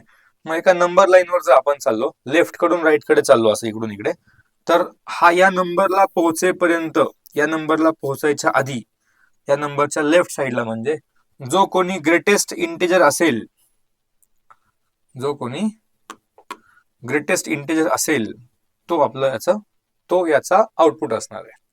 म्हणजे हा इनपुट जर तुमचा 3.79 असेल, तर आउटपुट काय असायला पाहिजे, आउटपुट असायला पाहिजे 3. कारण या नंबरला पोहोचेपर्यंत लेफ्ट कडून राईट कडे चाललो आपण, तर त्या नंबरला पोहोचताना त्या नंबरच्या लेफ्ट साईडला जो पहिला इंटिजर सगळ्यात मिळणार ग्रेटेस्ट, याच्या मागचा तर 2 असेल ना, हा नाहीये. या नंबर मध्ये पोहोचताना 2 हा ग्रेटेस्ट इंटिजर नाहीये, तो 3 हा ग्रेटेस्ट इंटिजर आहे. याच्यानंतर हा नंबर आलाय, त्यानंतर पुढचा इंटिजर आहे. समजलं ना. जो काही इनपुट आपण देतोय त्याच्या लेफ्टला जो इमिडिएट लेफ्टला जो इंटिजर असेल तो या फंक्शनचा आन्सर असणार. ठीक आहे. मग 3.79 दिला आन्सर तर काय येईल, 3 येईल. जर इनपुट असं दिलं आपण 2.999, आता काय मिळेल आउटपुट, याचा आउटपुट काय असणार, 2.999 ला पोहोचायच्या आधी लेफ्ट साईडला इंटिजर कुठला असणार आहे, तर 2 असणार आहे. कारण याच्या पुढचा इंटिजर 3 आहे, मागचा कोण आहे, 2 आहे. तर आन्सर काय असेल, मग 2 असेल. एक्स जर 2.999 असेल तर आउटपुट काय असणार आहे, 2 असणार आहे. ठीक आहे, हे एक झालं गोष्ट. आता याच्यामध्ये दुसरं एक्झाम्पल घेऊ आपण आणखी, की जर इनपुट निगेटिव्ह दिला आपण, एक्स इक्वल्स टू -7.49 असा इनपुट दिला मी. आता विचारलं की आता आउटपुट सांगा काय असेल ते. ठीक आहे, ग्रेटेस्ट इंटिजर फंक्शनचं आउटपुट सांगा आता काय असेल ते. तर आपला हाच कन्सेप्ट इथे युज करायचा, की हा -7 इथे कुठेतरी असेल, याच्या लेफ्टला -8 आहे, आणि यांच्यामध्ये हा कुठेतरी नंबर आहे. या नंबरची जी व्हॅल्यू आहे -7.49, ही व्हॅल्यू कुठे आहे, तर -7 आणि -8 यांच्यामध्ये लेफ्ट, -7च्या लेफ्टला आणि -8च्या राईटला, यांच्यामध्ये कुठेतरी हा -7.49 बनणार. आता कन्सेप्ट काय सांगितलं आपण, नंबर लाईनवर जर आपण लेफ्ट कडून राईट कडे चाललो, नंबर लाईनवर जर आपण लेफ्ट कडून राईट कडे चाललो, तर त्या नंबरला पोहोचायच्या आधी जो कोणी इंटिजर लेफ्ट साईडला इमिडिएट लेफ्टला असेल, ते आपलं काय असणार आहे, आन्सर असणार आहे. तर इमिडिएट लेफ्टला नंबर कुठला आहे, -8, म्हणजे या फंक्शनचा आन्सर काय असेल तर -8 असेल. ठीक आहे ना. इथे काय होईल, या फंक्शनचा आउटपुट म्हणजे इथे y आपण काय सांगणार, इथे y आपण सांगणार -8. -7 आन्सर येणार नाही, आन्सर काय येईल, -8 येईल. इथे काय पॉझिटिव्ह नंबर मध्ये काय व्हायचं, 7.39 तर आन्सर 3, 2.999 तर आन्सर 2. कारण ग्रेटेस्ट इंटिजर हाच असायचा, पॉईंटच्या आधी आहे तो. पण निगेटिव्ह मध्ये काय होतंय, त्याच्या लेफ्टचा नंबर सांगायचा आपल्याला, तो काय असणार आहे, या -7 पेक्षा पण 1 ने छोटा असणार म्हणजे -8 असणार. -7.49चं काय असेल ग्रेटेस्ट इंटिजर -8 असेल. दुसरं एक्झाम्पल घ्या एखादं. असं सांगितलं मी -9.999. आता y ची व्हॅल्यू काय असणार, तर -9.99. इमॅजिन करा एक नंबर लाईन तुमच्याकडे आहे, इथे -9 आहे, इथे -10 आहे. -9.999 हा नंबर इथे असेल, बरोबर आहे ना. याच्या लेफ्टला इमिडिएट इंटिजर कोण आहे, तर -10 आहे. इथे आउटपुट काय असायला पाहिजे, -10 असायला पाहिजे. ठीक आहे, समजतंय का सगळ्यांना हे? या टाईपचं फंक्शन असणार आहे, याला आपण बोलतो ग्रेटेस्ट इंटिजर फंक्शन. ठीक आहे, तर याच्यामध्ये पण ग्राफ काढू. हा जो पार्ट बाकी राहिला, हे जे टाईप आहे आपण ते नेक्स्ट पेजवरती घेऊ आता. ठीक आहे, हे फ्रॅक्शनल पार्ट नंतर पुढच्या पेजवर घेऊ आपण. इथे पूर्ण करू आता याला पहिले. याचा ग्राफ काढायचा आहे, याचा ग्राफ काढूयात. याचा ग्राफ असा येईल, हे थोडस ओके. याचा ग्राफ ड्रॉ करायचा आहे, तर एक्स ऍक्सिस आणि वाय ऍक्सिस दाखवले आपण. ठीक आहे, त्यानंतर जर इनपुट तुमचा 0 असेल तर आन्सर काय 0च आहे, तो हा पॉइंट आहे. त्यानंतर इनपुट 1 झाला तर आउटपुट पण 1 आहे, इनपुट 2 झाला तर आउटपुट पण 2 आहे. ठीक आहे, हा 1 आहे, हा 2 आहे. -1 इनपुट दिला तर आउटपुट पण -1च असेल, -2 दिला तर आउटपुट पण -2च असेल. ठीक आहे ना. हे ते पॉइंट, तर इंटिजरच्या ज्या पॉइंटला इनपुट जे तेच आउटपुट असणार, तिथे काही प्रॉब्लेम नाही आपल्याला. जेव्हा कधी असं होईल की इनपुट आता 0 आणि 1 च्या मध्ये गेला, 0 साठी आउटपुट 0, 1 साठी आउटपुट 1, 2 साठी आउटपुट 2. पण जर इनपुट तुमचा 0 आणि 1 च्या मध्ये 0.1 आहे, 0.2 आहे, 0.99 या टाइप मध्ये काय असेल, तर मग काय होईल, 0 पासून 1 पर्यंत जाईपर्यंत जेवढे काही नंबर आहेत, एक्झॅक्ट 1 ला नाही पोहोचायचे आपल्याला, एक्झॅक्ट 0 ला पण नाही राहायचं आपल्याला. 0च्या पुढे सरकलो आपण थोडंसं आणि 1 च्या थोडंसं अलीकडे असो. ही जी रेंज आहे 0 to 1, याच्यामध्ये आन्सर काय भेटणार, 0च भेटणार. कारण 0.1चं पण आन्सर काय असेल, तर 0.1 इनपुट दिला तरी पण आन्सर 0 असणार, 0.9 इनपुट दिला तरी पण आन्सर 0 असणार. म्हणजे 0.999 जर इनपुट दिला तरी पण आन्सर 0 असणार, कारण 0.999 च्या लेफ्टला 0च आहे. ठीक आहे ना. म्हणून 0 पासून 1 पर्यंत जाईपर्यंत काय होणार आहे, एक मिनिट, मी इथे जे डार्क केलं ना, हे चुकलं थोडं, चुकीचं दाखवलं गेलं माझ्याकडून. हे पॉइंट का आपण डार्क केलं इथे, हे इनपुट आहेत फक्त. ठीक आहे, हा ग्राफ कंप्लीट करू परत एकदा. ठीक आहे ना, ही लाईन आहे आपली. ओके, इथे 1 आहे, इथे 2 आहे समजा. ओके, असं इथे आहे. आता आपण काय करतोय की हे पॉइंट दाखवतोय कुठे असेल तो. तर 0 इनपुट दिला तर आन्सर 0च आहे. ठीक आहे, तो पॉइंट 0 डार्क केला. जर तुम्ही 1 इनपुट दिला तर 1 साठी आन्सर काय असणार आहे, 1च असणार ना. तर हा इथे डार्क होईल हा पॉइंट, 1 साठी 1. 2 इनपुट दिला तर काय होणार आहे, 2 साठी 2च आउटपुट असणार. -1 इनपुट दिला तर आउटपुट पण -1च असेल इकडे कुठेतरी, इथे हा -1. -2 इनपुट असेल तर आउटपुट पण -2च असणार आहे, हा वाला पॉइंट. ठीक आहे ना, हा -2 आहे, हा -1 आहे, हा 0 आहे, हा 1 आहे, हा +2 आहे. ठीक आहे ना. प्रत्येक इंटेजर इनपुट साठी आउटपुट पण तोच नंबर. बट जर असं झालं आता 0 आणि 1 च्या मध्ये आपण 0.1 ला गेलो की आन्सर काय 0च, 0.2 ला गेलो तरी पण आन्सर 0च आहे, 0.999 ला पोहोचलो तरी पण आन्सर काय असणार आहे, 0च असणार आहे. एक्झॅक्ट जेव्हा 1 ला पोहोचू आपण त्यावेळेस तो पॉइंट शिफ्ट होईल. कुठे शिफ्ट होईल, तो पॉइंट 1 वर शिफ्ट होईल. ठीक आहे ना. म्हणजे 0 आणि 1 च्या मध्ये काय असेल, तर आन्सर ऑलवेज 0 असेल.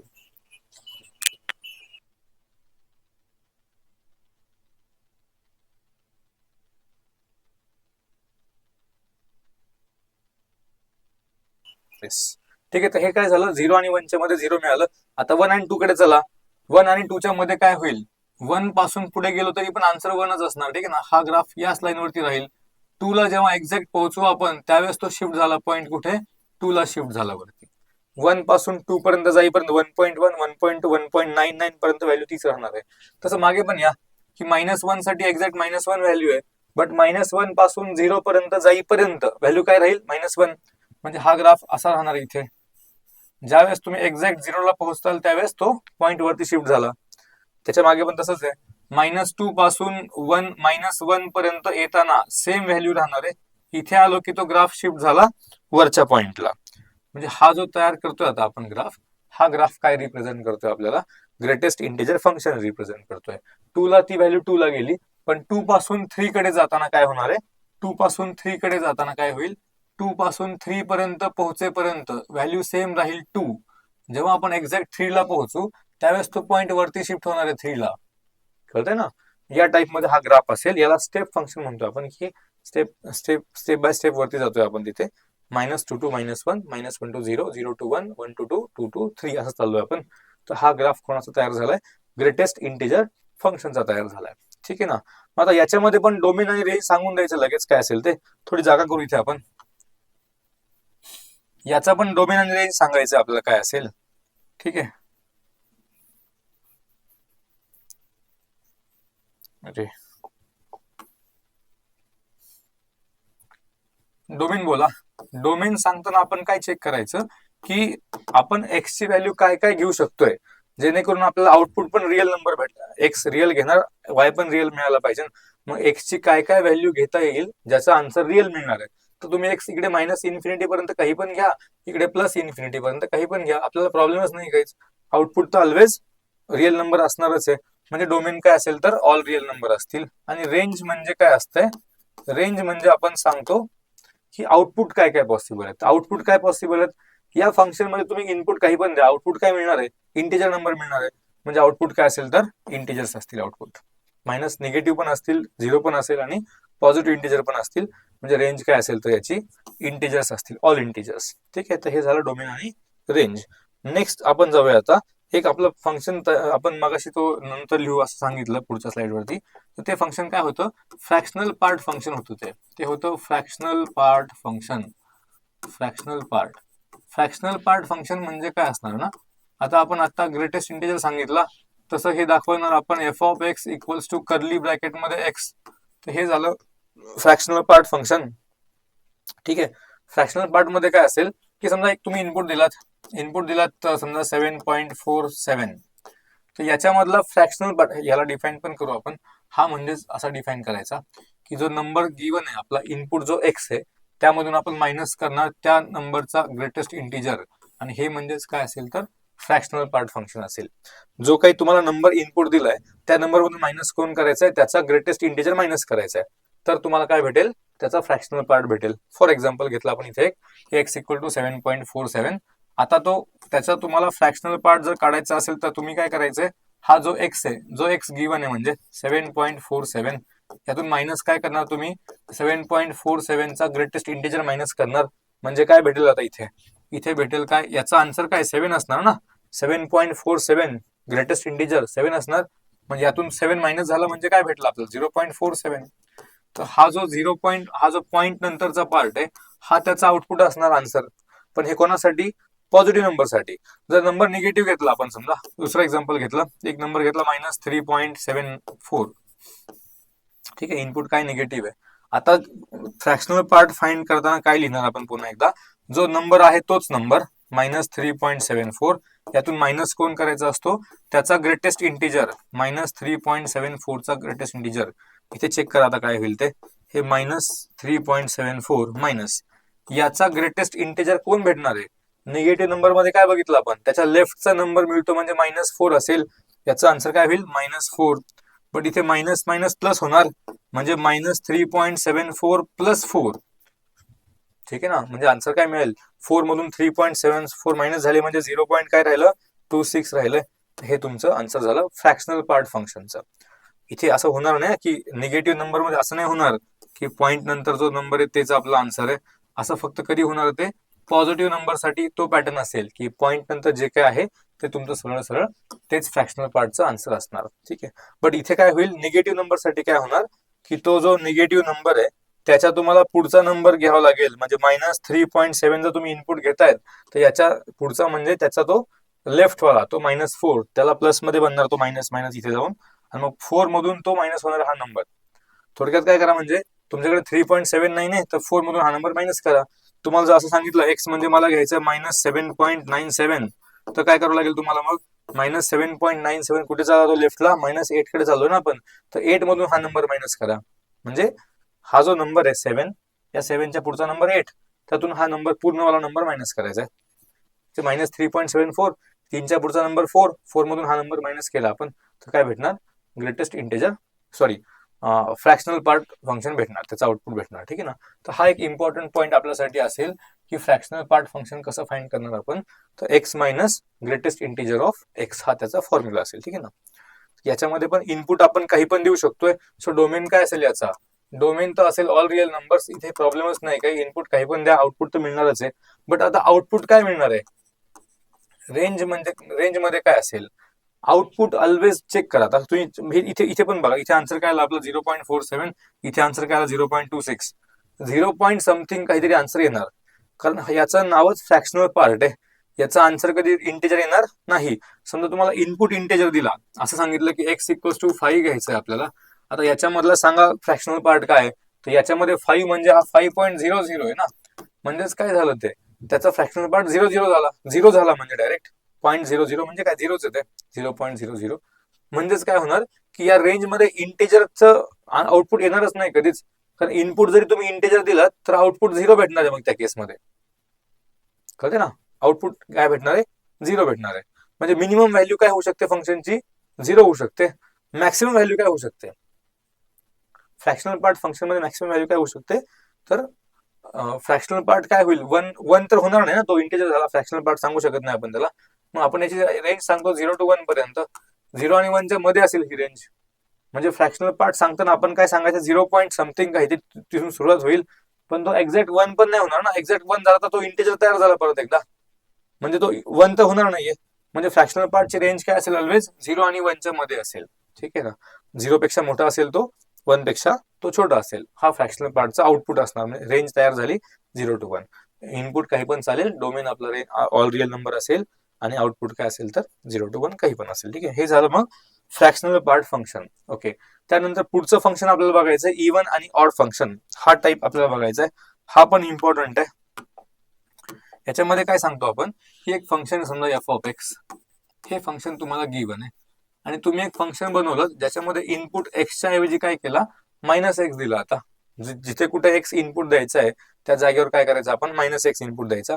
मग हा -x इनपुट दिल्यानंतर सुद्धा जर फंक्शन सेम राहिला, तेच फंक्शन तयार झालं, असं जर तयार झालं तर आपण याला इव्हन फंक्शन म्हणणार.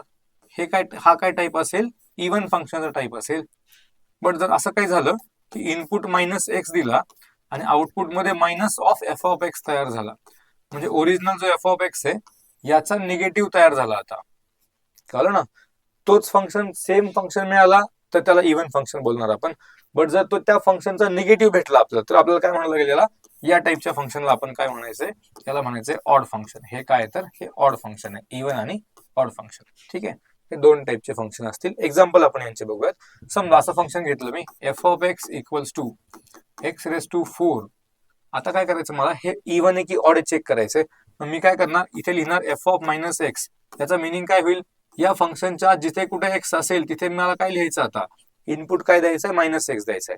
इथे एक्स होता तर याला मी काय केलं की एक्सच्या जागेवर -x लिहिला, त्याची पॉवर लिहिली 4. बट मायनस नंबरची पॉवर इव्हन म्हणजे ते पॉझिटिव्हच मिळणार, म्हणजे x⁴ तयार झाला परत एकदा. म्हणजे हा जो x⁴ तयार झालाय, हा म्हणजेच ओरिजिनल फंक्शन तयार झाला ना, म्हणजे हा काय असेल मग, इव्हन फंक्शन असेल. ठीक आहे, दुसरं एक्झाम्पल घ्या इव्हन फंक्शनचं, एक पहिलं झालं. दुसरं एक्झाम्पल दाखवू आपण की एफ ऑफ एक्स म्हणजे समजा कॉस एक्स दिलं तुम्हाला, कॉस एक्स. आता काय बनवायचं चेक करण्यासाठी, एफ ऑफ -x बनवायचा. म्हणजे इथे जो एक्स आहे त्याला रिप्लेस करायचं -x ने, तर हा काय होईल मग, कॉस ऑफ -x.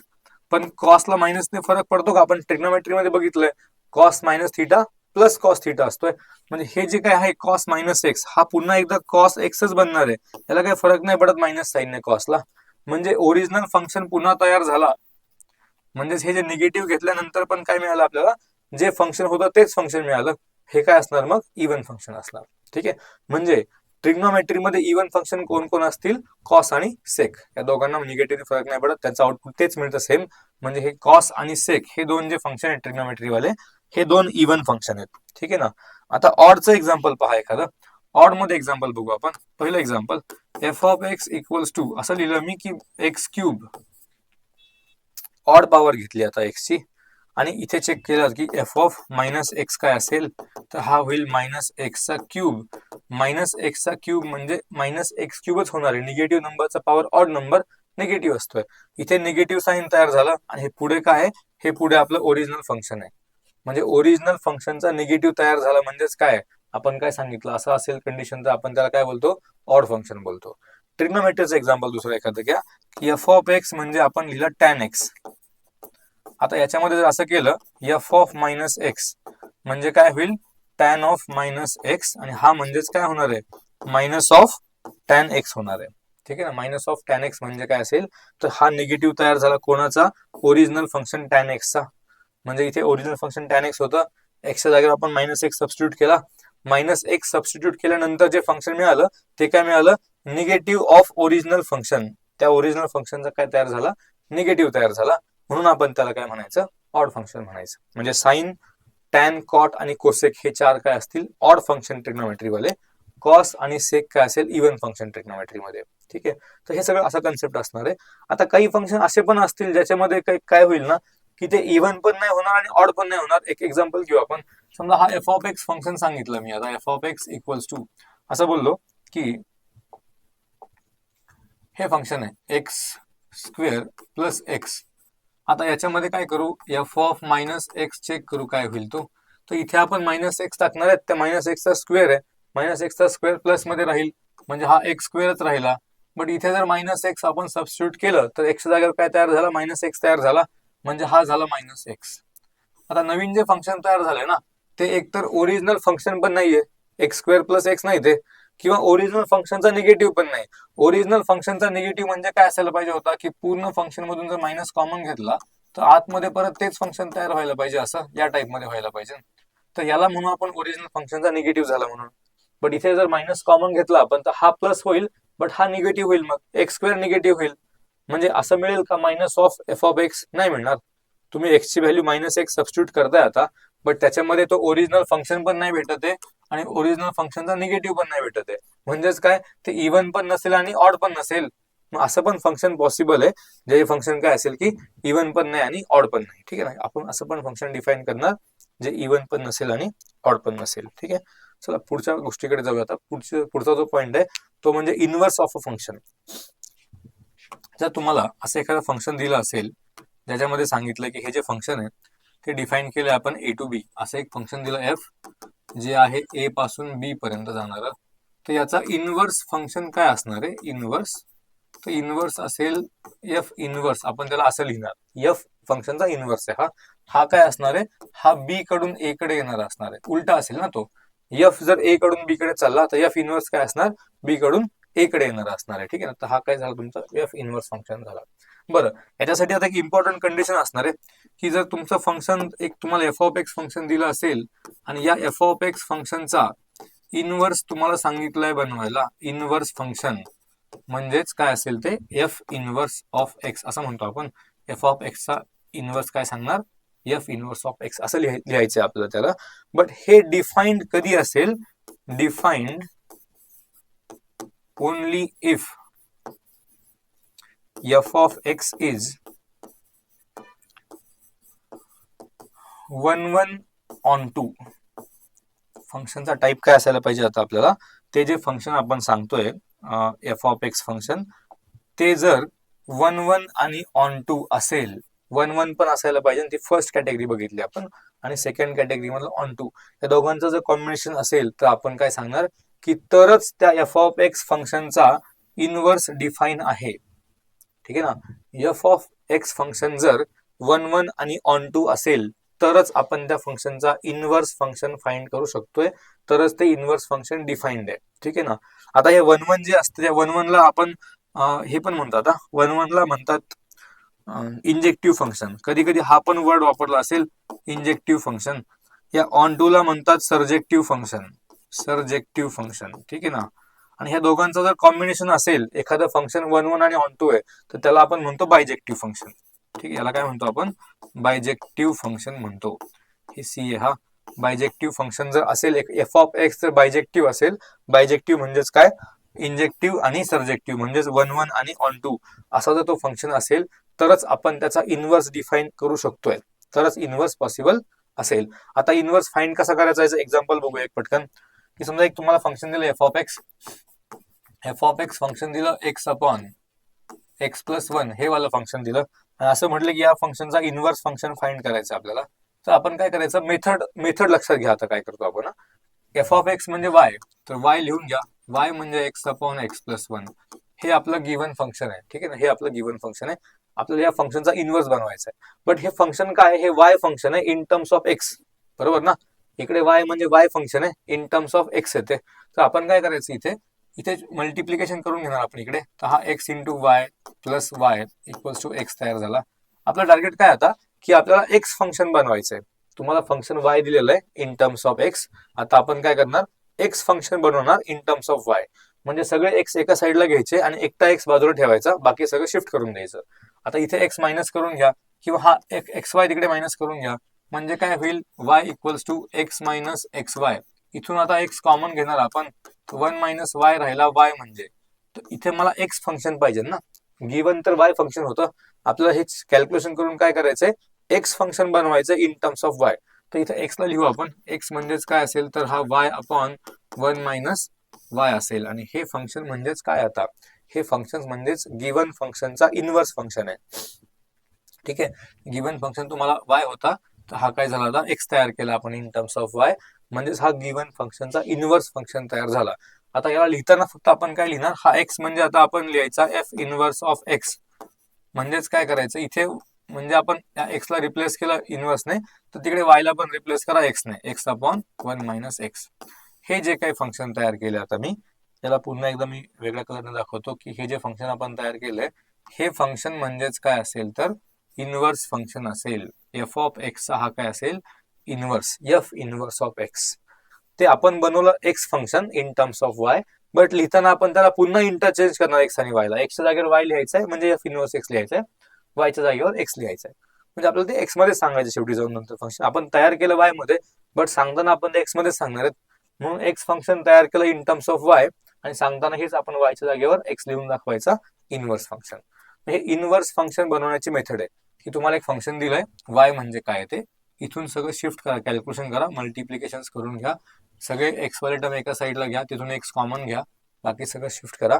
म्हणजे एक्स इक्वल्स टू एक फंक्शन मिळेल इन टर्म्स ऑफ वाय आणि हे फंक्शन म्हणजेच काय असेल तर इनव्हर्स फंक्शन असेल. ठीक आहे, हा तो कन्सेप्ट आहे. इनव्हर्स साठी कंडिशन काय तर फंक्शन काय असायला पाहिजे 1 1 आणि ऑन टू असायला पाहिजे, म्हणजेच बायजेक्टिव्ह असायला पाहिजे. ठीक आहे, ओके.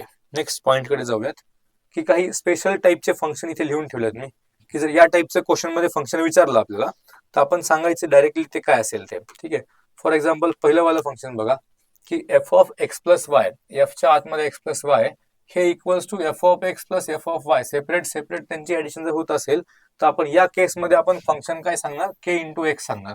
हे स्टँडर्ड रिझल्ट सेट लक्षात ठेवायचे डायरेक्ट आपल्याला की असा जर पॅटर्न मिळाला if F of X plus Y equals to F of X plus F of Y then F of x function काय असेल तर के इंटू एक्स असेल. ठीक आहे, दुसरा पॉईंट चेक करा की F of X into Y multiplication आहे आतमध्ये आणि पुढे सेपरेट सेपरेट ऍडिशन होते F of X plus F of Y.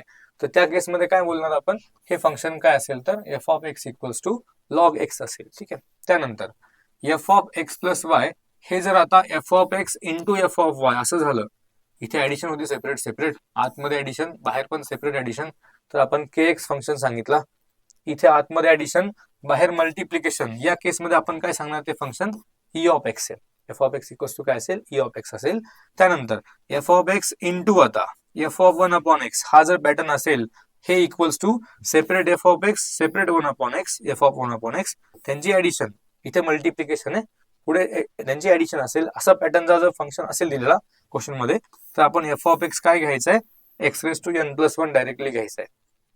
ठीक आहे ना, म्हणजे जर क्वेश्चन मध्ये हा पॅटर्न बघायला मिळाला आपल्याला कुठे तर आपण काय बोलणार डायरेक्ट एफ ऑफ एक्स म्हणजेच काय X raise to N plus 1 असणार आहे. ठीक आहे, इथे काय सांगणार असा जर पॅटर्न बघायला भेटला F of X plus Y equals to F of X into F of Y, direct सांगणार आपण एफ ऑफ एक्स काय असेल तर ई रेस टू एक्स असेल. ठीक आहे, त्या केसमध्ये तर हे काही स्टँडर्ड रिझल्ट सेट हे तुम्हाला लक्षात ठेवावे लागतील. पुढच्या पॉईंटला जाऊयात की टोटल नंबर ऑफ फंक्शन्स, की समजा इकडे सेट ए मध्ये आपण असं दाखवलं की इथे ए बी सी आहेत आणि तिकडे 1 2 3 आहेत, 1 2 3 4 आहेत असं काहीतरी आहे. ठीक आहे ना, तर इथे टोटल नंबर ऑफ फंक्शन्स किती बनू शकतात. मग इथे 1 1 मेनी 1 सगळे मिळून आपल्याला सांगायचे ना की सगळे मिळून जे फंक्शन बनतील ते किती बनतील बाबा. तर इथे पहा ना की जर हा ए, या ए ला आता आपलं फंक्शन म्हणजे डिफाईन कसं करतो आपण, जो सेट ए असतो पहिला वाला सेट त्यातल्या प्रत्येक इलेमेंटला इकडे इमेज पाहिजे, एकच इमेज पाहिजे आणि प्रत्येकाला पाहिजे. तर ए ला जर आपल्याकडे कनेक्ट करायचं असेल तर किती चॉईस आपल्याकडे आहेत, चॉईस किती असणार आहेत. ए ला कनेक्ट करण्यासाठी 4 चॉईस आहेत, कुठल्या पण नंबर सोबत कनेक्ट करा काही प्रॉब्लेम नाही. बी ला कनेक्ट करण्यासाठी किती चॉईस आहेत, त्याच्यासाठी पण 4 चॉईस आहेत. हे 1 1 मेनी वन सगळ्या टाईपचे सगळे टोटल फंक्शन सांगतोय ना आपण. तर त्यात 1 1 मेनी वन अशी कॅटेगरी नाही करतोय आपण. जितक्या पॉसिबिलिटी आहेत तेवढ्या सगळ्या पॉसिबिलिटी आपण इथे सांगतोय. तर बी साठी किती ऑप्शन्स आहेत? 4 आहेत. सी साठी किती ऑप्शन असणार? इथे पण 4 असतील. म्हणजे प्रत्येक इलेमेंटला 4 4 4 चॉईस आहेत. मग टोटल नंबर ऑफ पॉसिबिलिटीज काय झाल्या की ए साठी 4 चॉईस अँड बी साठी पण 4 चॉईस, सी साठी पण 4 चॉईस. म्हणजे हे काय झालं? 4:3 तयार झालं. म्हणजेच इन जनरल जर आपण एक फॉर्म्युला तयार केला तर समजा हा जो सेट ए, त्या सेट ए मध्ये आपण सांगू नंबर ऑफ इलेमेंट्स ए असतील आणि सेट बी मध्ये नंबर ऑफ इलेमेंट्स बी असतील आणि एक तुम्हाला फंक्शन दिलंय ए टू बी डिफाईन करायचं याला आपल्याला. ठीक आहे ना. इथे टोटल नंबर ऑफ फंक्शन्स किती बनू शकतात? तर आपण काय केलं, हा 4 कुठून आला होता? हा 4 म्हणजे या सेकंड सेट मधले इलेमेंट आहेत आणि हा 3 म्हणजे फर्स्ट सेट मधले इलेमेंट आहेत. तर जनरल फॉर्म्युला काय बनेल म्हणजे टोटल नंबर ऑफ फंक्शनचा. इथे लिहूया आपण टोटल नंबर ऑफ फंक्शन्स. ठीक आहे. टोटल फंक्शन्स हा जो फॉर्म्युला बनवायचा आहे, हा फॉर्म्युला जनरल फॉर्म्युला काय तयार करणार आपण की जो सेट बी असेल त्याच्यामध्ये जे इलेमेंट आहेत, सेट बी मध्ये समजा बी इलेमेंट आहेत, त्याची पॉवर सेट ए मधले इलेमेंट, म्हणजेच फॉर्म्युला काय तयार झाला? बी रेस टू ए. ठीक आहे. हा एक जनरल फॉर्म्युला सांगू आपण की जर तुम्हाला टोटल नंबर ऑफ फंक्शन विचारले असतील क्वेश्चन मध्ये तर काय करायचंय? बी रेस टू ए करायचंय. बी म्हणजे सेट बी मधले नंबर ऑफ इलेमेंट्स, ए म्हणजे सेट ए मधले नंबर ऑफ इलेमेंट्स. ओके. आता नेक्स्ट जो पॉइंट आहे त्याच्यामध्ये 1 1 फंक्शन सांगा म्हणतात. Number of 1 1 function. हे तर झाले टोटल फंक्शन. हा 1 1 साठी काय कंडिशन पाहिजे की इकडे एक सेट आहे, इकडे एक सेट आहे. याच्यात समजा असे इलेमेंट दाखवले आपण, एबीसी दाखवले, इथे 3च दाखवलेत, इकडे दाखवले 1 2 3 4. तर 1 1 मध्ये काय होईल ना की समजा याच्यामध्ये 3 इलेमेंट आहेत, याचं समजा आपण दाखवलं कनेक्शन 3 सोबत, याचं कनेक्शन 1 सोबत, याचं कनेक्शन 4 सोबत. तर हे झालं 1 1. म्हणजे प्रत्येकाला आता इमेज पाहिजे आणि युनिक पाहिजे, सेपरेट सेपरेट. दोन लोकांना एकच इमेज पॉसिबल नाही. आता 1 1 फंक्शन आहे, प्रत्येकाची इमेज सेपरेट असणार आहे. ठीक ना. म्हणजे समजा सेट ए मध्ये 3 इलेमेंट आहेत, आता सेट बी मध्ये 4 इलेमेंट आहेत. पण याच्यामध्ये 1 1 फंक्शन किती तयार केले आपण? तर या सेट बी मध्ये जेवढे काही इलेमेंट आहेत त्यांच्यापैकी किती इलेमेंट यूज मध्ये आले आपल्या? जेवढे इलेमेंट ए मध्ये आहेत तेवढेच इलेमेंट आपण बी मधले यूज केलेत. 1 2 आणि 3 तीनच इलेमेंट फक्त यूज केले आपण. पण हे 3 का यूज केले? कारण ए सेट मध्ये 3च इलेमेंट आहेत आणि 1 1 पाहिजे म्हणजे ए सेट मधला प्रत्येक इलेमेंट बी वाला एकाच इलेमेंट सोबत कनेक्ट होणार. ठीक आहे ना. म्हणजे इथे काय होणार आहे, फॉर एक्झाम्पल आपण जनरलाइज केलं की ए सेट मध्ये नंबर ऑफ इलेमेंट सांगितले स्मॉल ए, बी सेट मध्ये सांगितले स्मॉल बी, आणि आपल्याला सांगायचं एक फंक्शन, याच्यातले आपण 1 1 फंक्शन किती पॉसिबल ते सांगायचं आहे. ठीक आहे ना. 1 1 पॉसिबल किती ते सांगायचे आपल्याला. बट यासाठी एक कंडिशन आहे की जर हे सेट बी मधले इलेमेंट ना एकतर ए मधले जेवढे इलेमेंट आहेत तेवढेच असायला पाहिजे, इक्वल असायला पाहिजे, और हे बी वाले जास्त असायला पाहिजेत. इथे कंडिशन लिहून टाकू लगेच की कंडिशन काय सांगतोय आपण की हा जो बी आहे तो एकतर ग्रेटर असायला पाहिजे ए पेक्षा किंवा इक्वल असायला पाहिजे. रिझन बघा छोटस, त्याचं छोटं कारण आहे की समजा इथे 2च इलेमेंट असते तर इथे असं असतं की अरे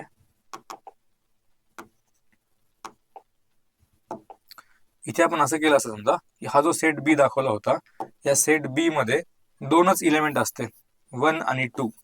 आता काय झाला असता प्रॉब्लेम? तर प्रॉब्लेम हा झाला असता की हा समजा इलेमेंट ए, तर इलेमेंट ए ला आपण तर कनेक्ट केला समजा 2 सोबत, इलेमेंट बी ला कनेक्ट केला 1 सोबत. आता हा जो सी बाकी राहतोय ना, फंक्शन 1 1 बनवायचे, तर सी ला पण कनेक्ट करावं लागेल आणि सेपरेट इमेज त्याची असायला पाहिजे. या दोघांना परत कॉमन घ्यायचं नाही, कुठल्याच 2 लोकांची इमेज कॉमन नाही आली पाहिजे. म्हणजे सी साठी एक आणखी एक नंबर तिकडे असायला पाहिजे सेट बी मध्ये, तो आता आपल्याकडे नाहीये. म्हणजे इथे 1 1 फंक्शन बनेल का? मग हे 1 1 फंक्शन बनू शकत नाही, हे फंक्शनच नाही होणार कारण या सी ला कनेक्ट करण्यासाठी आपल्याकडे काहीच नाहीये. मग तुम्हाला हा सी एक तर 2 सोबत कनेक्ट करावं लागेल और तुम्हाला 1 सोबत कनेक्ट करावं लागेल. म्हणजे हे मग मेनी वन फंक्शन होऊन जाईल, 1 1 राहणार नाही. म्हणजे या केसमध्ये जर ही केस म्हणजे आपण काय सांगितली, तो जो सेकंड सेट आहे त्या सेकंड सेट मध्ये जर इलेमेंट्स कमी असतील सेट ए पेक्षा, इथे पुन्हा ते सेट काढू आपण. इथे आपण दाखवला होता एबीसीडी, एबीसी इकडे दाखवले 1 2 3. ठीक आहे. 4 पण दाखवलं. समजा जर बी मध्ये इलेमेंट्स ए पेक्षा जास्त असतील किंवा इक्वल असतील तरच 1 1 फंक्शन पॉसिबल आहेत. जर बी मधल्या इलेमेंटचा नंबर ए मधल्या इलेमेंटच्या नंबर पेक्षा छोटा झाला, म्हणजे if B is less than A, अशी कंडिशन तयार झाली की आपण इथे लिहूया परत एकदा त्याला, अशी कंडिशन तयार झाली की बी इज लेस दॅन ए, तर त्या केसमध्ये नंबर ऑफ 1 1 फंक्शन्स हे किती असतील? तर 0 असतील. इथे ते 0 असणार आहेत. इथे होऊ शकत नाही 1 1 फंक्शन तयार. ठीक आहे ना. जर बी ग्रेटर ऑर इक्वल असेल ए पेक्षा तरच नंबर ऑफ फंक्शन्स आपण नंबर ऑफ 1 1 फंक्शन आपण फाइंड करू शकतोय. आणि ते किती असणार तर चेक करा आता की ए मध्ये जेवढे इलेमेंट आहेत तेवढेच इलेमेंट इकडचे आपल्याला पाहिजेत. बी वाले इलेमेंट्स त्यात किती असतील किती पण असतील माहित नाही आपल्याला. बट आपल्याला गरज किती लोकांची आहे जेवढे इलेमेंट सेट ए मध्ये असतील तेवढेच इलेमेंट सेट बी मधून पण पाहिजेत. त्यांना सेपरेट सेपरेट आपण कनेक्ट करून दाखवायचे. म्हणजे इथे ए सोबत जर 2 कनेक्ट केला तर सी सोबत 1 कनेक्ट केला, बी सोबत 4 कनेक्ट केला. आता बाकी किती राहिलेत त्याच्याशी आपल्याला काही नाही. ठीक आहे ना. हे आपण बघणार पण नाही बाकी काय राहिलं ते. आपल्याला फक्त तेवढेच इलेमेंट पाहिजेत जेवढे ए मध्ये आहेत. म्हणजे इथे काय करायचंय ना आणि हे एकदा सिलेक्ट झाले समजा इथे 3 आहेत इकडे पण आपण 3 सिलेक्ट केले. या तिघांची आपण अरेंजमेंट इकडच्या कोणत्या पण तिघांसोबत ते 3 कनेक्ट करू शकतोय. त्या नंबर ऑफ अरेंजमेंट्स बनतील परम्युटेशन. म्हणजे आपण काय करायचं की जे काही इलेमेंट तुमच्याकडे सेट बी मध्ये होते त्यातले तुम्ही फक्त ए सिलेक्ट केलेत. सेट बी मध्ये इलेमेंट बी आहेत, सेट ए मध्ये इलेमेंट्स ए आहेत. या बी मधून तुम्हाला फक्त एच इलेमेंट सिलेक्ट करायचे, त्यांना अरेंज करायचे. म्हणजे काय या बी पैकी तुम्हाला फक्त काय करायचंय ए इलेमेंट सिलेक्ट करून अरेंज करायचे. मग बी इलेमेंट्स मधून फक्त ए इलेमेंटचं सिलेक्शन आणि मग त्यांची अरेंजमेंट्स म्हणजेच काय असतं हे बी परम्युटेशन ए. म्हणजे बी इलेमेंट्स पैकी फक्त ए इलेमेंट्स तुम्हाला अरेंज करायचे. या जेवढ्या काही अरेंजमेंट्स पॉसिबल असतील तेवढ्या अरेंजमेंट्स म्हणजेच तेवढे 1 1 फंक्शन. जितक्या डिफरंट अरेंजमेंट्स बनतील तितके डिफरंट 1 1 फंक्शन बनणार आहेत. म्हणजे हा एक नवीन फॉर्म्युला तयार झाला. जो फॉर्म्युला आता जास्त इम्पॉर्टंट आहे आपल्यासाठी. Number of 1 1 functions. इथे काय असेल बी परम्युटेशन ए. म्हणजे बी मधून फक्त ए इलेमेंट अरेंज करायचे. त्या ज्या काही अरेंजमेंट्स बनतील त्या म्हणजेच नंबर ऑफ 1 1 फंक्शन. आणि इथे आणखी एक स्पेशल केस तयार झाली की जर हा बी ए पेक्षा छोटा असेल, if B is less than A, then 1 1 फंक्शनचा नंबर काय असेल मग 0 असेल. याचं रिझन काय असणार आहे की तिथे मग 1 1 फंक्शन तयार होणारच नाही. ठीक आहे. त्याला ती पॉसिबिलिटी होऊ शकत नाही म्हणून ते 0 असेल. आणि फक्त आपण एकच कंडिशन सांगणार ज्याच्यामध्ये बी इक्वल टू ए किंवा बी ग्रेटर दॅन ए. त्या केसमध्ये नंबर ऑफ 1 1 फंक्शन्स काय असतील तर बी परम्युटेशन ए. ठीक आहे. हा एक पॉइंट झाला इम्पॉर्टंट. त्यानंतर लास्ट वाला एक पॉइंट चॅप्टरचा बाकी आहे तो म्हणजे की जर तुम्हाला डोमेन फाइंड करायला सांगितलं असेल की डोमेन फाइंड करा फंक्शनचा, तर फंक्शनचा डोमेन फाइंड करण्यासाठी काय काय कंडिशन्स आपण यूज करणार ते इथे सांगायचे. की जर हे रूट वाला फंक्शन फर्स्ट केस काय दिली आहे की जर हे फंक्शन रूटच्या आतमध्ये असेल square root of F of X, तर आपण कंडिशन काय यूज करायची की तो जो एफ ऑफ एक्स आहे तो काय असायला पाहिजे 0 किंवा 0 पेक्षा ग्रेटर असायला पाहिजे. कारण रूटच्या आतमध्ये जर निगेटिव्ह नंबर मिळाला तर काय होईल मग ते डिफाईन होणार नाही. रिअल नंबर राहत नाही मग रूटच्या आत निगेटिव्ह असेल तर तो इमॅजिनरी नंबर बनतो. आपलं फंक्शन हे रिअल फंक्शन असतंय. सो हे जर डिफाईन करायचं असेल हे फंक्शन तर रूटच्या आतमध्ये जे काही आहे एफ ऑफ एक्स, इथे एफ ऑफ एक्स दाखवलंय आपण. एफ ऑफ एक्स काय असायला पाहिजे इक्वल किंवा ग्रेटर दॅन 0 असायला पाहिजे. सेकंड टाईपचं फंक्शन दिलंय की 1 अपॉन रूटच्या आतमध्ये एफ ऑफ एक्स. आता फर्स्ट कंडिशन तर आपण आत्ताच बघितली. रूटच्या आतमध्ये जे काही असेल ते काय पाहिजे एफ ऑफ एक्स रूटच्या आतमध्ये हा 0 और 0 पेक्षा ग्रेटर असायला पाहिजे. ही एक कंडिशन बेसिक आपण पाहिली आहे. बट इथे प्रॉब्लेम काय झालाय की हा 1 च्या डिव्हिजन मध्ये आहे, डिनॉमिनेटर मध्ये फंक्शन आहे. म्हणजे डिनॉमिनेटर 0 झाला तर 1 अपॉन 0 काय होईल नॉट डिफाईन. बट आपलं फंक्शन रिअल फंक्शन पाहिजे ना, आउटपुट पण रिअल नंबर मिळाला पाहिजे. सो इथे काय होणार इथे 0 पण पॉसिबल नाहीये. म्हणून आपण काय सांगायचं असतं की जर या केसमध्ये असं जर फंक्शन असेल की 1 अपॉन आणि रूटच्या आतमध्ये एफ ऑफ एक्स, तर त्या केसमध्ये एफ ऑफ एक्स काय असणार ऑलवेज ग्रेटर दॅन 0. इथे इक्वल नाही करू शकत आपण, त्याला ग्रेटर ठेवावं लागेल. ठीक आहे ना. आणि लास्ट वाला टाईप की 1 अपॉन एफ ऑफ एक्स जर असेल डिनॉमिनेटर मध्ये एफ ऑफ एक्स, इथे रूट नाही आता, तर एकच बेसिक कंडिशन आहे ती म्हणजे काय की जो डिनॉमिनेटर आहे तो 0 नाही पाहिजे आपल्याला. ठीक आहे ना. तर हे 3 टाईप आपण लक्षात ठेवायचे की या टाईप मध्ये जर फंक्शन दिलं असेल आणि जर डोमेन फाइंड करायला सांगितलं तर ते डोमेन फाइंड करण्यासाठी काय काय कंडिशन आपण यूज करणार आहेत, तर या 3 केससाठी या 3 कंडिशन्स आपण यूज करणार आहेत. ठीक आहे. तर हा एक इम्पॉर्टंट पार्ट या चॅप्टरचा असणार. त्याच्यानंतर एक छोटासा पॉइंट आणखी राहिलाय तो म्हणजे कंपोजिशन ऑफ फंक्शन. ठीक आहे ना. आणखी एक पार्ट बाकी आहे तो म्हणजे हो काय होतं हे एक शेवटचा पार्ट बाकी चॅप्टर मध्ये तो म्हणजे आहे composition of function. Composition of function. फंक्शनचं कंपोजिशन करायचं म्हणजे काय की तुम्हाला दोन फंक्शन गिव्हन आहेत, एक जी ऑफ एक्स फंक्शन आणि एक एफ ऑफ एक्स फंक्शन. हे दोन फंक्शन तुम्हाला दिले, समजा हे गिव्हन आहेत, एक एफ ऑफ एक्स आहे एक जी ऑफ एक्स आहे. आता मी असं म्हणलो की मला असं पाहिजे F of G of X हे फंक्शन बनवायचं आहे, F of G of X हे फंक्शन मला बनवायचं आहे. याचा मिनिंग काय होईल की एफ फंक्शन बाहेर आहे ना, हे एफ, या एफ फंक्शन मध्ये इनपुट कोण आहे, जी ऑफ एक्स. आपण एफ ऑफ एक्स सांगतो म्हणजे काय करतो आपण, फंक्शन एफ आपल्याकडे असतं याच्यामध्ये इनपुट एक्स देतो आपण, ठीक आहे ना, त्याला आपण एफ ऑफ एक्स लिहिलं. पण F of G of x म्हणजे काय असणार, फंक्शन एफ आहे याच्यामध्ये इनपुट कोण द्यायचंय, जी ऑफ एक्स द्यायचं आहे, ठीक आहे ना. मग किंवा असं पण लिहू शकतो आपण की जी ऑफ एफ ऑफ एक्स सांगा, असं विचारलं तुम्हाला की जी ऑफ एफ ऑफ एक्स म्हणजे काय असेल. या केसमध्ये काय होईल, फंक्शन जी जे काही असेल जी ऑफ एक्स फंक्शन, त्या जी ऑफ एक्स फंक्शन मध्ये एक्स ला रिप्लेस करायचं एफ ऑफ एक्स ने. एक एक्झाम्पल बघू पटकन आपण. समजा एक एफ ऑफ एक्स फंक्शन दिला, एफ ऑफ एक्स दिला 2x + 1, ठीक आहे ना, आणि जी ऑफ एक्स एक फंक्शन दिला, हा दिला x + 1 x+1 x - 1, ठीक आहे.